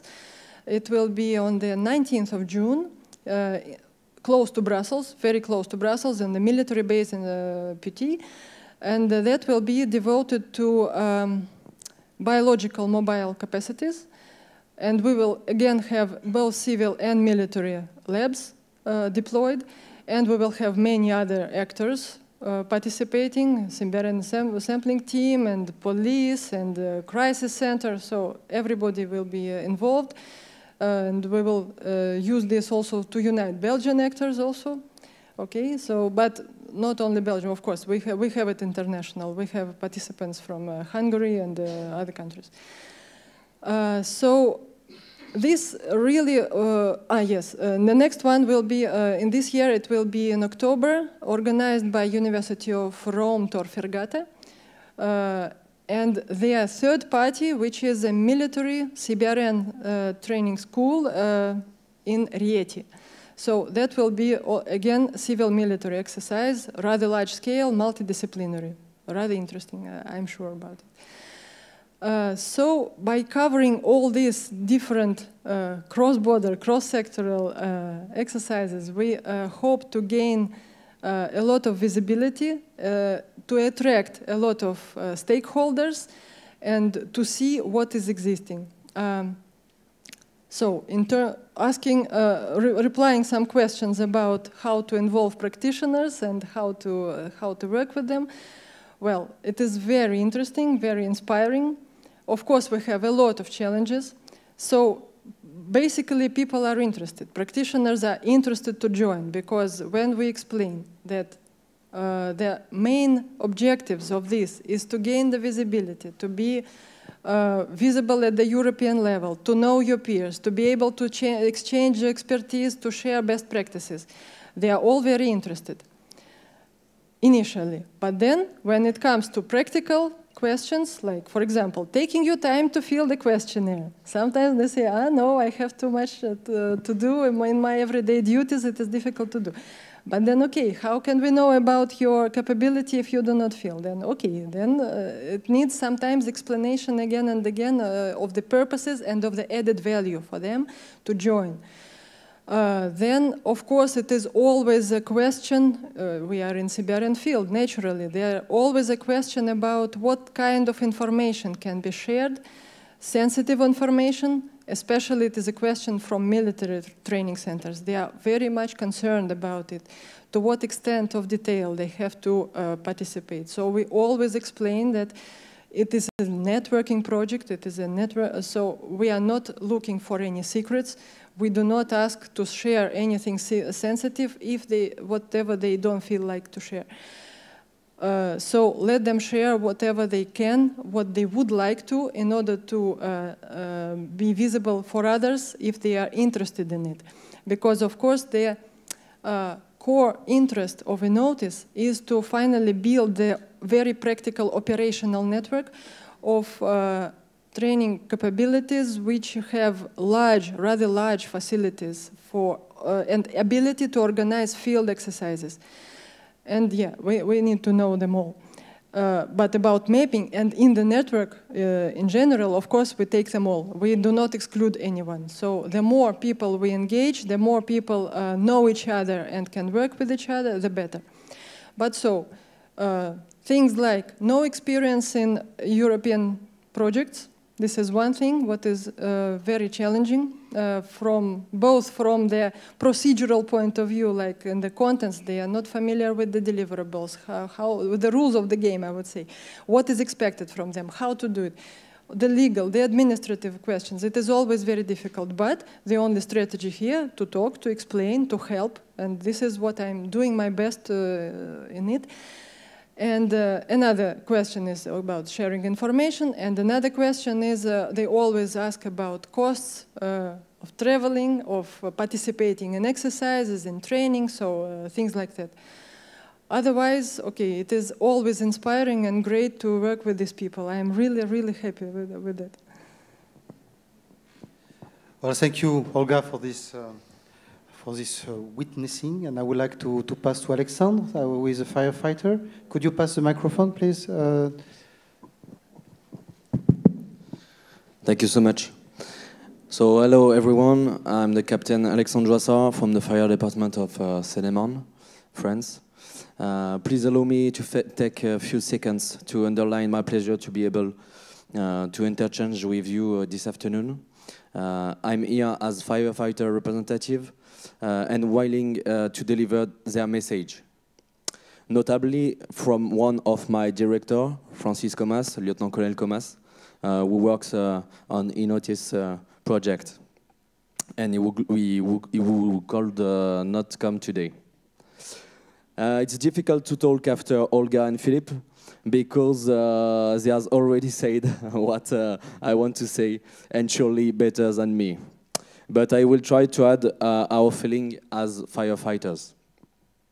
My fire department has been asked for many European projects. Many of them didn't seem to be relying on end users of the final product. It was too often carried out by the research centers. I think, and I precise, research centers are essential and needed, but sometimes without any link with the field or not sufficient. We believe there are two kinds of projects to build. One, firstly, essential research projects which would allow an innovation in short, medium term. Secondly, we think research projects with the view to answer to the needs of the users or first responders in the short term. Currently, we are too often looking for a needle in a haystack and cannot be sure the project is possible. We are regularly facing too expensive projects. Like Philippe said, when you are asking for a car to drive everywhere and you have a proposition for a Ferrari or a Porsche, it's not a good idea. And at the end, you go on foot or bicycle. So it's important to change that. So now we have a big challenge. The challenge is reach the objective and not exceed the initial cost. I want to make a point concerning the quality assessment of the project. It seems interesting to include the assessment stage in the global cost of the project. For now, this assessment stage is not standardized and is too often correlated with the actors of the project. The result is a lack of impartiality or objectivity. For us, rescuers, there are 3 axes, pillars we need to work on to continue. One, firstly, significantly draws the lines of the essential research projects. I know it's already the case, but we think it's very important.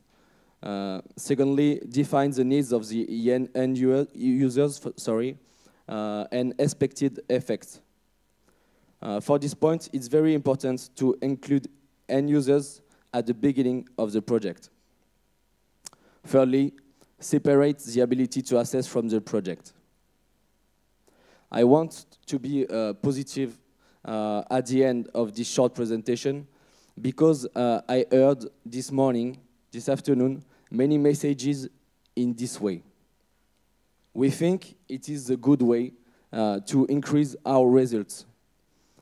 To conclude, I want to show you this beautiful painting. Practitioners and users are the roots of the tree.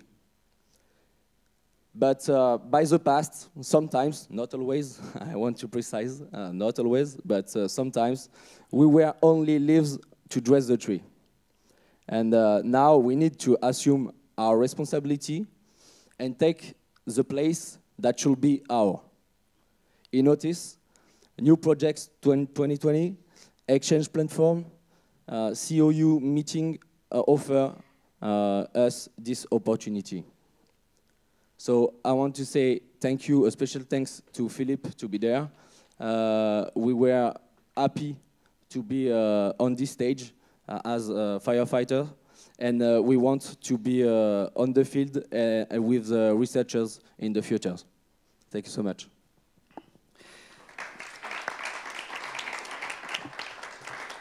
Thank you very much, Alexandre, from this poetic reference. Actually, I don't know if you have read a book which is written by a German guy, a forest guy, which is The Secret Life of Trees. And when you see what he is telling about the way the trees interact and respond to threats from the roots, and maybe building up alliance with mushrooms and so on, and sending electric signals through the roots to other trees to warn from a certain threat, which is acting as a kind of brain. Well, you can see that the roots are indeed very important. If you kill the roots, you kill the tree. So, well, I would like to continue with Roman, who will have another perspective from CBRN. You need your slides, indeed? I need the slides, yes. Ah, yeah, okay. Yeah.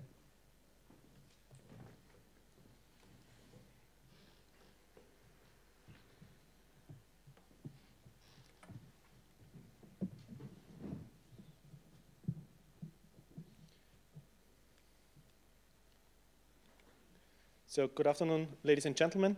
First of all, thanks for the invitation to this very fruitful meeting. I was listening all the time, quite interested in all the topics covered this morning and this afternoon. And I'm quite happy to speak here instead of Colonel Quante. He's the Deputy Director of the Joint Cyber and Defense Center of Excellence. He gave me the opportunity to go here and to present our Joint Cyber and Defense Center of Excellence. That's the outline I will follow in the next hopeful 15 minutes, because I'm the only obstacle between the meeting and the end. So, but thanks a lot for the attention, and for those who are still here and pay attention to it. I will make a short introduction, then I will talk a little bit about NATO's Centers of Excellence, only to show how many they are, because I don't know if you're aware how many they are. Then I want to focus on Joint Cyber and Defense Center of Excellence, so where I'm currently working. There I want to focus on concept and doctrine development, capabilities development, and first responder training. I would say that's the closest part to we have for our practitioners. And at least I want to bring up 2 slides for future challenges and areas of cooperation. I will start with the introduction. So that's me. From my origin, I'm an Austrian Cyber and Defense officer. So I was more than 12 years in CBRN Defense in Austria, running through all appointments, company commander, chief S3 CBRN battalion, and up to brigade level in CBRN Defense. So I have quite a huge amount of experience in CBRN Defense. I was 4 times on mission. During the floodings in Bosnia, I was there as deputy contingent commander for a water purification element, and I also have experience in mobile training teams for Bosnia as 2, and I was in KFOR for NATO for 6 months. So I see also the practical part in CBRN. And since the 3rd of October 2016, I'm working in the NATO Joint CBRN Defense Center of Excellence. There as CBRN Defense Capabilities and Defense Planning Specialist. I will come to that later on. So the NATO Centers of Excellence, always good to start with the definition. This is an excerpt out of the statement how NATO Centers of Excellence are organized. A Center of Excellence is a nationally or multinationally, so a sponsored entity which offers recognized expertise, experience to the benefit to the alliance, so to NATO.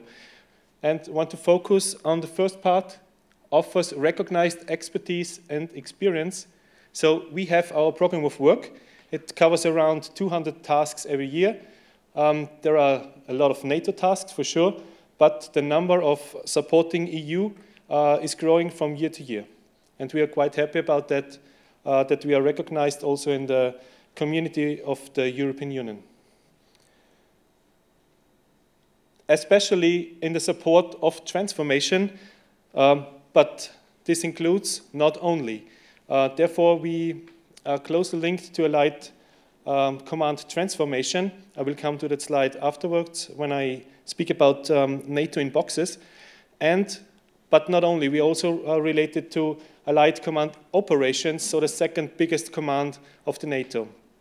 I will also speak about that in one of the slides after.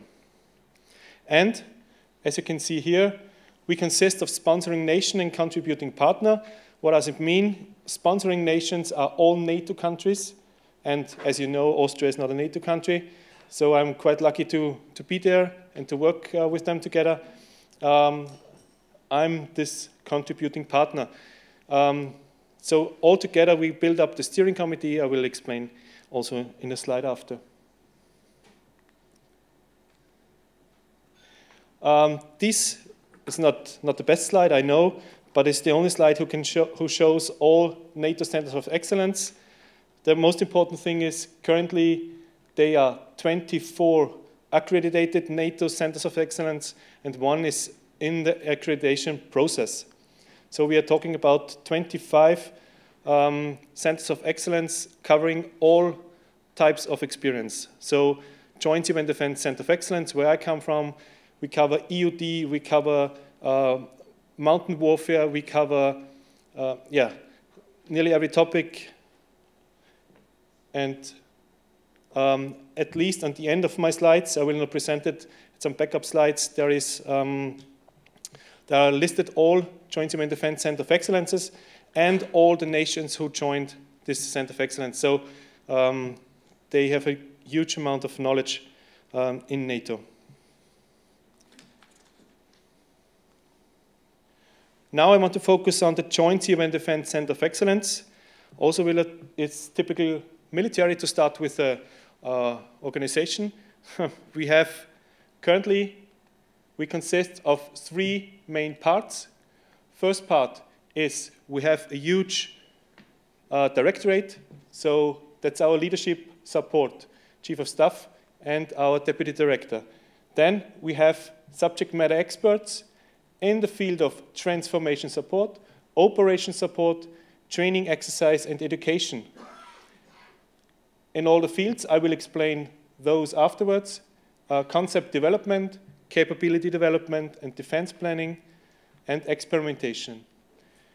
We have here a huge reachback element. So we are, for all NATO countries, for all NATO missions related to CBRN, we have at the Joint CBRN Defense Center of Excellence, we have the reachback element.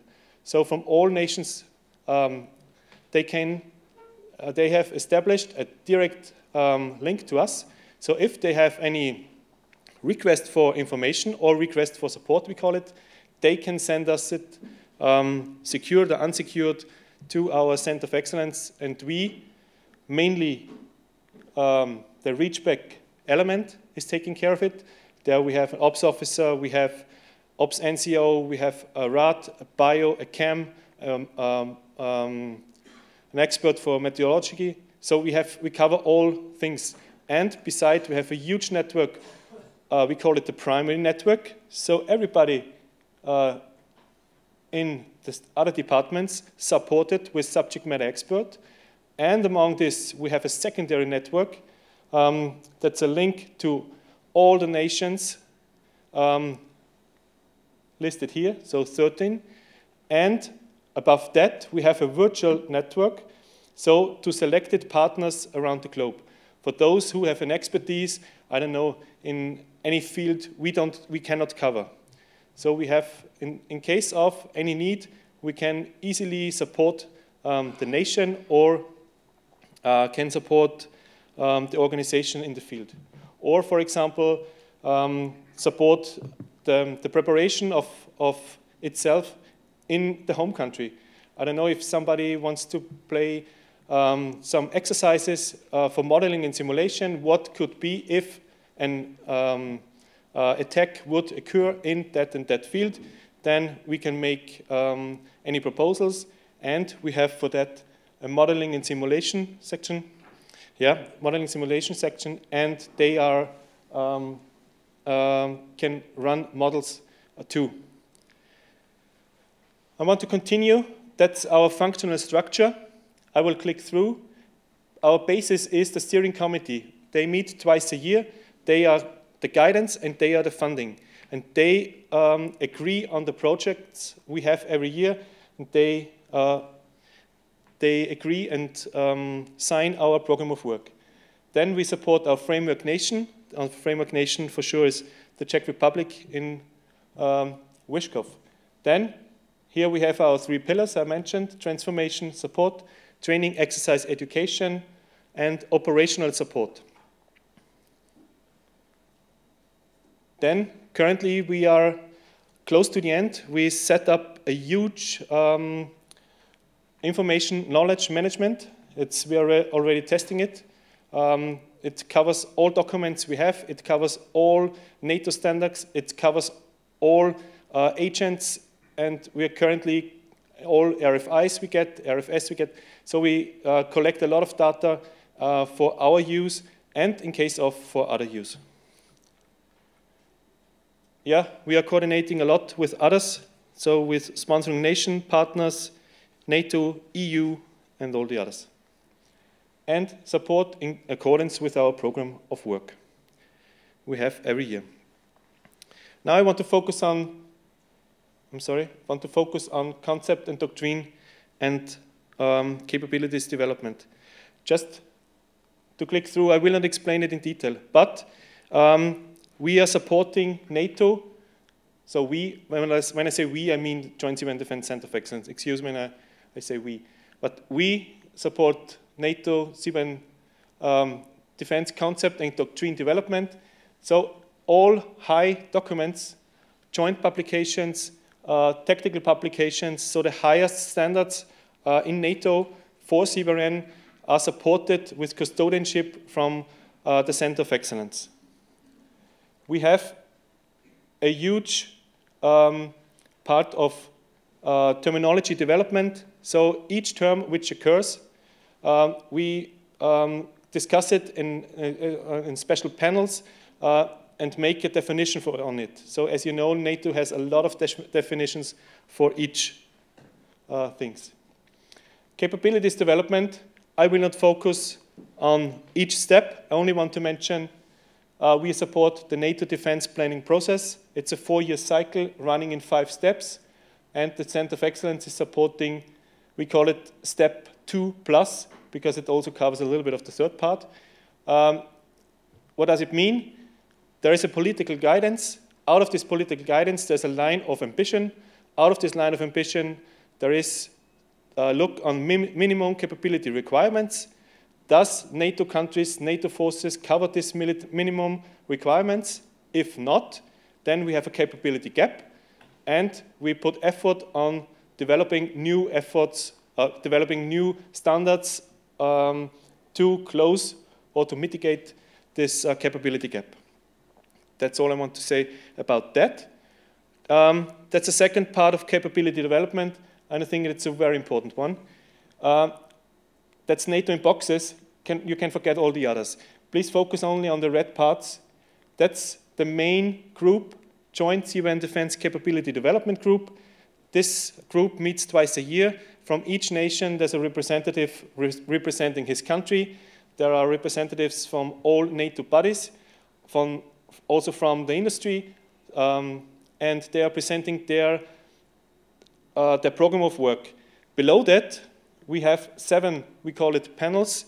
For each field of expertise, they are working on standards development. Does mean that, for example, doctrine terminology, information management, detection, identification, and all the other ones. So they work together, so they're mostly military, and scientists, they work together, and they work on new standards and new capabilities.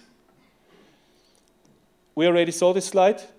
Now I want to focus on training exercise. Yeah, I will. I want to focus on first responders. Just to mention, we run in total 10 courses. We have residential courses in the CoE and supported by other agencies I will not mention. We have mobile courses. We have advanced distance learning. To click through, residential courses at the center, for example, consequence management after CBRN incident is one of these we have. This is a residential course. We have mobile courses. For example, this one, we conducted it in Serbia, Jordan, Ukraine, state of Kuwait, Slovakia. So also we go outside and train them in the field of CBRN.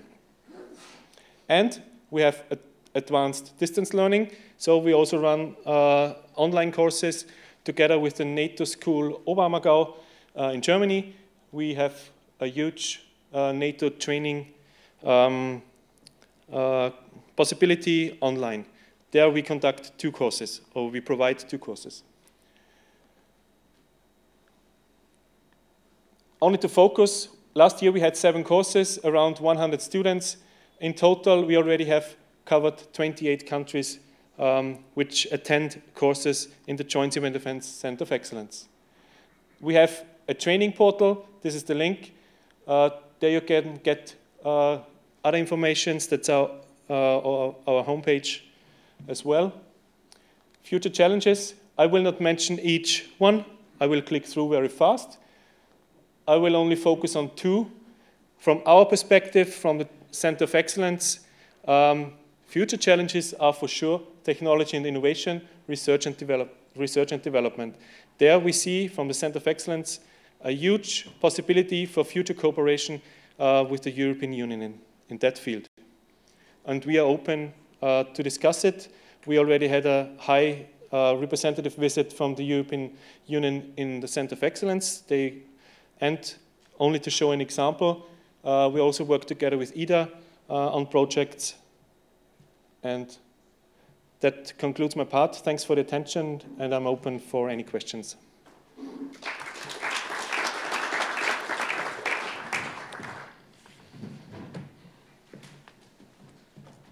Thank you very much, Roman, for this very extensive presentation. I would like to open the floor to questions from the audience. So feel free to target questions to any of the panelists or to one specific one. You have a microphone here. Just don't hesitate. I know that you are very tired after such a very dense day. While we are waiting for a question, may I have a comment? Yes, of course. I just would like to comment, since Roman and Alexander are here, For example, in the case of joint CBRN Defense Center of Excellence, it was really a challenge to get them on board. I tried to contact them at first for another project before, and they told me there was, I don't remember who was that, but they said, no, no, no, we do not participate in European projects. It's like not our core business. We are a military organization, we don't care. And then I thought, okay, for this particular project, they might be interested. And I contacted, and I was very happy to contact Volker Quante, who I didn't know, but I explained him the added value, possibilities, and he was interested. And he joined, and he did everything to get them on board. And and Francisco Mas, also not very experienced in European projects, but still more. But it was also a lot on the individual initiative and individual interest, what sometimes gives the possibilities for something good. So when we speak about interactions with practitioners, it's also a lot to start something on some individual enthusiasm of some people. And then when others see that it works and it is helpful and it has added value, then others get interested and get on board. Thank you very much, Olga, for this very positive comments. I would like to make two remarks, actually. One is related to what Alexandre mentioned about the short vision term, the short-term actions. And it's something that I've heard frequently from first responders. It is quite clear that we cannot, in the process of the European research programming, we are planning, very often it takes 3 years before arriving to research output, even research outputs which are not necessarily usable. I would say it's rather 5 years sometimes to go to the market. So this short term is very, very complicated. That is, we have an incident, we have any kind of disaster where we would need to have short, very quick research being undertaken. We don't have these financial means. So it means it's a question that I'm posing to certainly to all of you. There are different instruments to be figured out. Either we, our representative of member states, are pushing for new type of short-term research, I would say, capabilities. That means a kind of pot of money which is stay there and which can be used at request, in a way, a little bit like the European Response Center is doing. You know, there is a disaster somewhere, member states ask for coordinated action, then there is an action from the DG ECHO. Well, maybe we can have this kind of mechanism, but this is something which does not exist in research. We have other capabilities which are related to the possibility, and it's where this community of users can have an impact. If we have a very, very good clue on, in a given area, which projects are ongoing and, I would say, undertaking research in a given field. And here we are speaking about CBRN. Let's imagine that there are some, I would say, finances which are related to very specific demonstration cases. We could have an agreement in future grants that is okay. Well, expect that, and even put that in our research programming, expect that if there is any kind of needs expressed by first responders for a given area, you have to dedicate some resources to be, I would say, interacting with them for a very, very specific request. I don't know if it can work, but actually I'm just trying to imagine what could be a possible response. Or we have to rely on member states' capabilities. We have to say, hey, we are doing our part with respect to EU. You know how cumbersome is it to identify research topics, put on track research programming, having research output and so on, but we cannot do everything for you. So we may have instruments which actually is related to research or capacity building, but which is related to the capacity of member states to react. Open question. I don't have the response. I don't have the solution. There are some things which could be very interesting to hear also from you as experts in the light of the FP9 preparation, because we are really now working on the 9th framework program orientations, And we are seeking a lot of ideas to be better prepared to respond to any kind of needs, and including societal needs. So it's an invitation that I have. Don't lose sight that you can contribute to this kind of consultation. There have been one which is, well, there is one which is closing tomorrow, by the way. So if you don't have anything to do tonight, you just go to the link and you spend a certain number of hours to respond. What is very, very interesting. So this is my first remark. The second remark, and it's related to what the presentation of Roman. It is absolutely obvious that we need to work in a better coordinated way with the defense sector. We are doing this, I would say, to a certain extent. We have some links with European defense agencies, it's clear. They have a lot of projects on CBRN. We had always a good willingness to say, well, let's ensure that EU-funded CBRN projects are actually establishing a dialogue with projects funded by EDA. It has always been discussed, but never done. So we have to break this nut at some time and to say, hey, maybe Encircle could do something about this. How can we break this nut and bring these people in a meeting and say, okay, let's then meet with EU-funded project and let's see how we can interact with respect to dual-use applications, because we need this.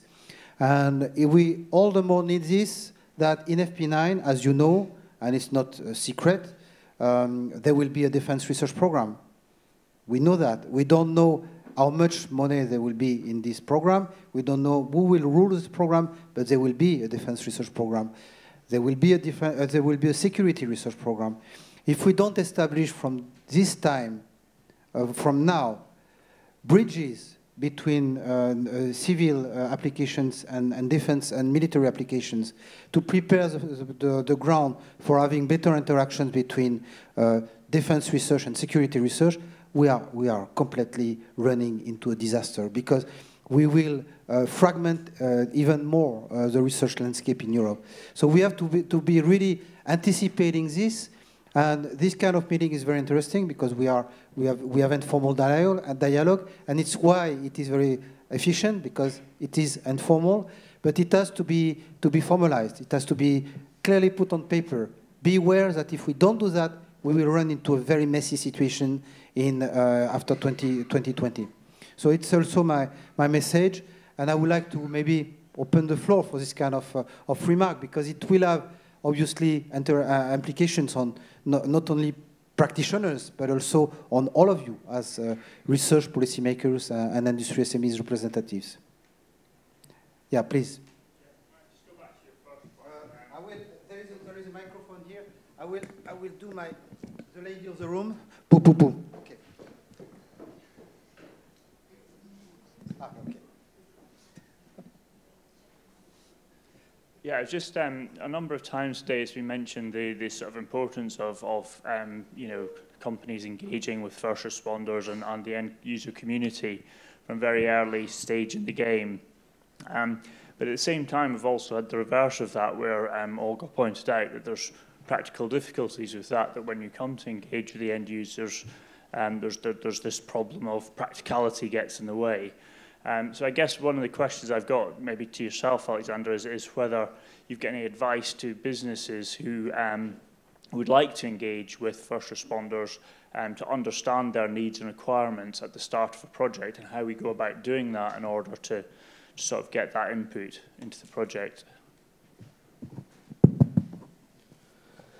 Thanks. I think on projects and not just European projects, but with industrials, we need to give you information. We know when we are on the field, sometimes for CBRN, we have magnificent materials, but they doesn't work at 0 degrees. They doesn't work if you have a chuck, and we know we need to have material similarly army or defense materials. So we need to say that, and we need to work with you at the beginning of the project and to say, okay, we need to do that and to work in this way. I think my point partly is that although there's a willingness to work with you at the beginning of the project, and maybe individuals like yourself are keen to do that, practical elements of your organisation prevent that happening because you potentially don't have time, or it's someone further up the command chain that organises those meetings and discussions, and they don't have it high up their priority, and it's more an understanding of how you make that engagement happen. I don't understand what is the what is your question for my services. So what I'm saying is that although you're saying you would like to engage, when I approach the organisations, what we get is no, we can't engage, or we're not interested. So how do you make that engagement happen? What's the advice to small businesses and organisations who would like to engage in order to get those meetings to actually happen? Yeah, I understand that. Now, I think, and it's my message. It's we need to increase our methods in my service. So now we have one or two focal points, and when we have your card or your email, we can work together. It's new because by the past you need to take a rendezvous with the national direction, and after you can talk with us. Now we can work together with 4 or 5 services, and I think we will do better in the future. Thank you. Paul. Yeah. Okay, so we've talked a little about engaging with practitioners and when to involve them. So my reaction, my reflection, is it'd be good to involve researchers with practitioners when lessons are being learnt. So during a debrief, a hot debrief, and a debrief and review following important exercises, if you were brave enough to invite researchers and developers to observe those debriefing sessions, that's when they get the milk fresh. They'll get the raw learning as injects into their own conceptual development. And that, I think, would be a very, very fertile interaction if you wanted to risk that or try that. Thank you for your very useful comment. Any reaction to that? No?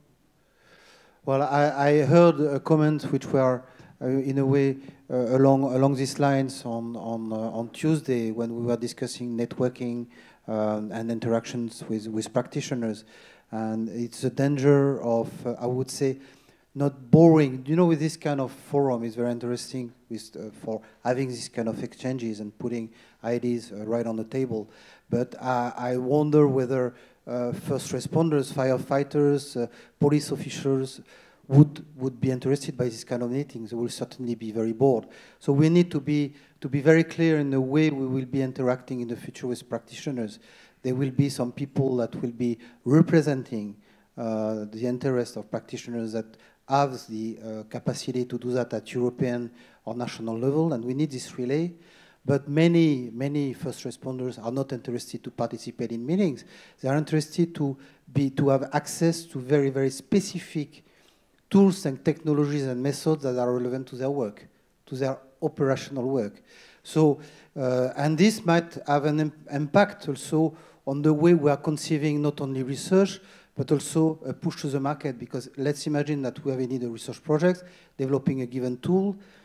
We will not maybe involve, I would say, firefighters who are used to go, for example, to different response to different crises or disasters. We will not work with them. Maybe we'll work with your boss, but not you directly. But you will certainly be interested to go in operations. And if there is a tool, then there are trainings that are being organized where first responders, maybe of different nationalities, so in a coordinated way, are indeed interacting in the field very practically and sending feedback to the research community and say, this is working well, this is working wrongly. And if we have a representation of first responders in Europe, being able to say to research teams, this is a very good tool, and passing the message to the industry, to the SME sector, it has an impact on the market. And if in parallel there are some, for example, initiative like in Circle, a kind of coaching which is being used to indeed help, for example, SMEs to push these tools to the market, then we are nearly there, because now it's completely disconnected. We are not using these validities, this validation capacity of first responders. We are not using these kind of coaching possibilities, advising capabilities that we may use. So very often we are running to situations where projects are delivering very, very interesting tools at TRL 6, and that's it. There is no money anymore. There is no, and they come back to the Commission. They are saying, hey, could you please help to pay for the market entry? But we have done our job. We have paid for the research. What are doing the member states? What are doing the industry sectors? It's up to you to take it. If we don't prepare that in advance, we are dead. It's simply staying on a nice shelf. You have very nice tools that have been tested, which are remaining there. It is never going to the market. It creates a lot of frustration for the first responders, and we have to consider this. So there are certainly. I remember, I will pass you the microphone, because I remember that you said, why don't we have a kind of cooperation agreement with member states or industry sectors, saying that our role is to fund research up to a certain TRL. So our duty, we are defining a research program. We are willing to arrive to a certain TRL for a given tool. If we succeed to have this tool, we have a cooperation agreement with member states who may be interested or industry sectors to say, okay, if we get this, you take it over. You are putting money in the pot to put these tools to the market. But it is, in this case, an agreement which has to be discussed at the very early stage of the project, even the research programming, and it's not done at all. And will the member states accept? Will the industry accept to do that? I don't know. But it's a question to you, and maybe you will have a response to that, as I expect. I just thank you for making that point up. So basically, to respond to that in a simple way, I understand that Finland, for example, is putting money for research, but we are not having any money available to take up the low-hanging fruits and make useful of them and integrate into our practices. We have not prepared ourselves with the resources and with time and money to pick it up and make useful. At least if it is not useful, then bring the feedback to the community as a really good lessons learned. So now to my point actually, which has to do with the human factor. You know, there are good people around here. Very many people engaging themselves personally. This is, for myself, this is a 10th year. I mean 10th meeting during the 4 years. First time now I had here from the Minister of Interior a policymaker participating after quite an effort. Now you have the same experiences, and the question comes, we may be in heavily engaged people, industrious people, but how we are going to bring this experience and knowledge and this perception, how we can bring this into the organization so that it becomes, it contributes to the organization's policy, priorities, and organization financial program. This is a problem. We have a good people around, but this is not going into the institutional structures. This is a gap, and this is a strategic gap. And the question is, what can we do as a community to secure that the organizations, institutions which we are representing are going to take good note of that, what is emerging out of our efforts. That is a basic problem, that we are not recognized. We are not recognized also as a persons in our career development within the institutions. We must get recognition not only to that what we are doing, that we are working hard, and what we are achieving, but also as a persons within the home base, within the context we are operating, we must be recognized. And what can we do as a community to make that point so that it will be really taken up? That was my last point. Please. I would like to ask a question to Roman. We have heard today, and we discussed a lot about the need for innovation to fill capability gap, which was actually also developed by Andrea the first day on Monday, and which was again taken up by the chairman of this afternoon, Clive. And so this is a point. The second point, that we heard that dual-use technology, if we want to achieve something and to reach the market with innovation, is really something we need to develop, because CBRN is too small. It's such a small niche, so it looks obvious. But, and then, Philippe, you just comment rightfully that defense research program is really on the move, and we have to face it as civilian very shortly. So my question to Roman is the following. How is defense industry considering your requirements and as military? I formulate it in a different way. Do the military have such specific requirements, such strict requirements, that prevent even technologies to be dual?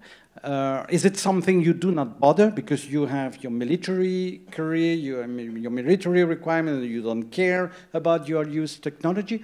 Or are these requirements, military requirements, so flexible enough that this dual-use technology can be integrated, feed the market, and answer the capability gap, sorry.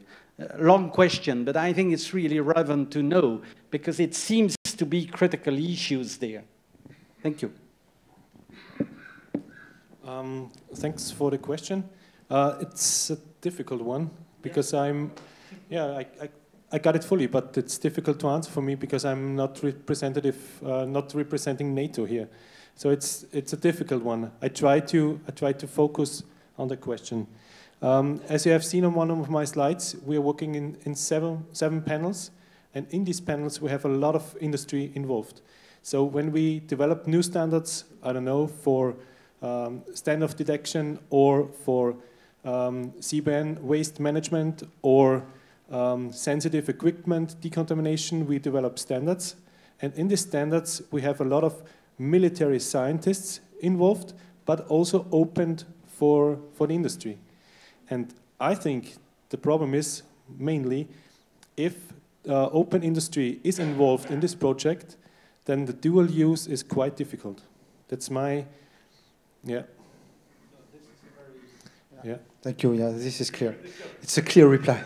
Thank you very much. Well, I would like to thank the panelists for your interactions, your presentation, your responses. It was very useful. I would like to thank you all for your interactions, and I would like to give a very nice hot potato to Clive, because he's used to that, you know.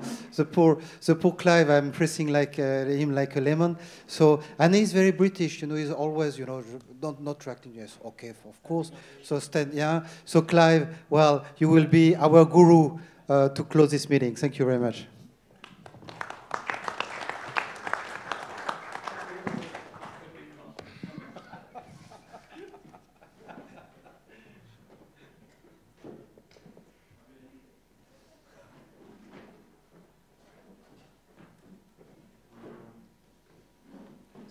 So it's my pleasure to try and summarize the whole of today. So first of all, I'd like to thank Philippe and all the organising group for organising the CoU, and in particular the Theme 5 session today, all the panelists, presenters, and for you for contributing. I took a few points from today's session, so I'm going to break them down into the panels that we had, and to a degree that might be an issue that I want to go into later on. So we started off with the science panel this morning, and I guess one of the main take-out points from that is to the importance of a really good working relationship between the scientific projects and the users and the practitioners to ensure that whatever comes out of the project has value, and to ensure that also that you can actually get practical implementation and deployment of the solutions. And I think one thing that hasn't been mentioned today is these solutions need to be sustainable. The operators need to be able to use them in the field and actually maintain them in the field. On the policy side, I think it was demonstrated today there's been significant progress in the policy-to-policy group, whether that's bringing the links better internationally, the creating of the new EU CBRN security network, the joint procurement initiatives that have started, links to exercises, and also the starting to get the links between the EU dimension and the external dimension. The challenge that I can see from that side is, as mentioned, how to further synchronize the policy-to-policy side, but also then to link it in with the innovation and what limited resources we've actually got to support that.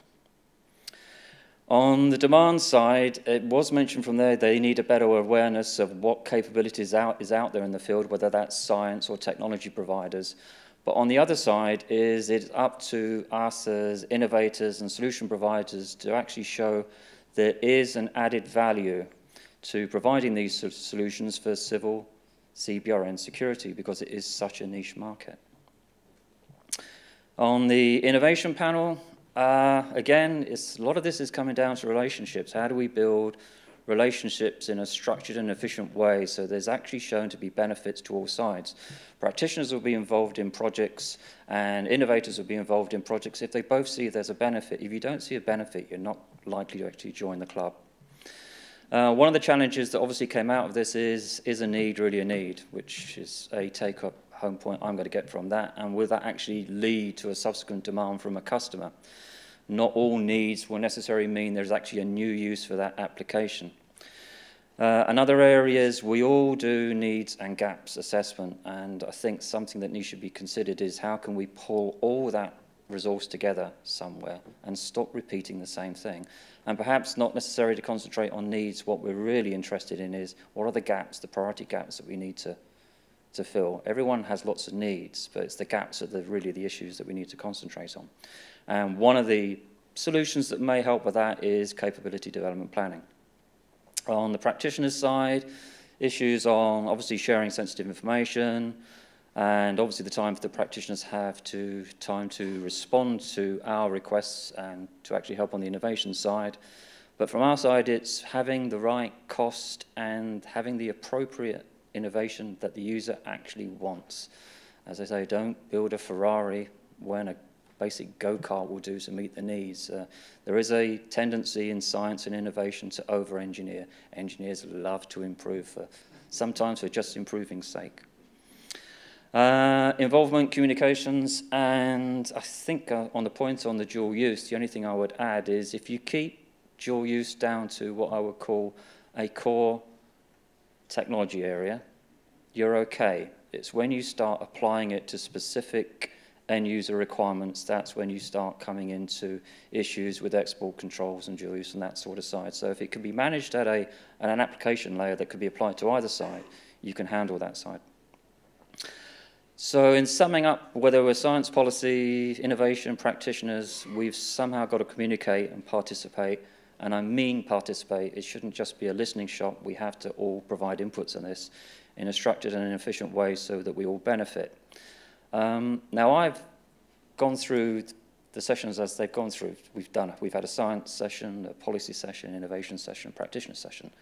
One thing I would like to see, I think, in a CoU is a mixed round table in which we actually have representatives from all those disciplines on the table, perhaps at the end of the meeting, so you can actually get a debate between the actors, because there's a danger you end up stovepiping down the individual areas again, so that might be something to consider.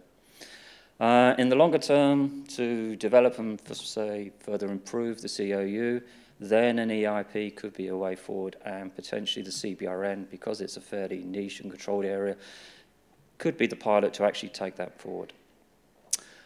So finally, I'd like to mention there is a TA6 CBRN meeting for anyone who's interested. It started at 5 o'clock downstairs. New members are welcome.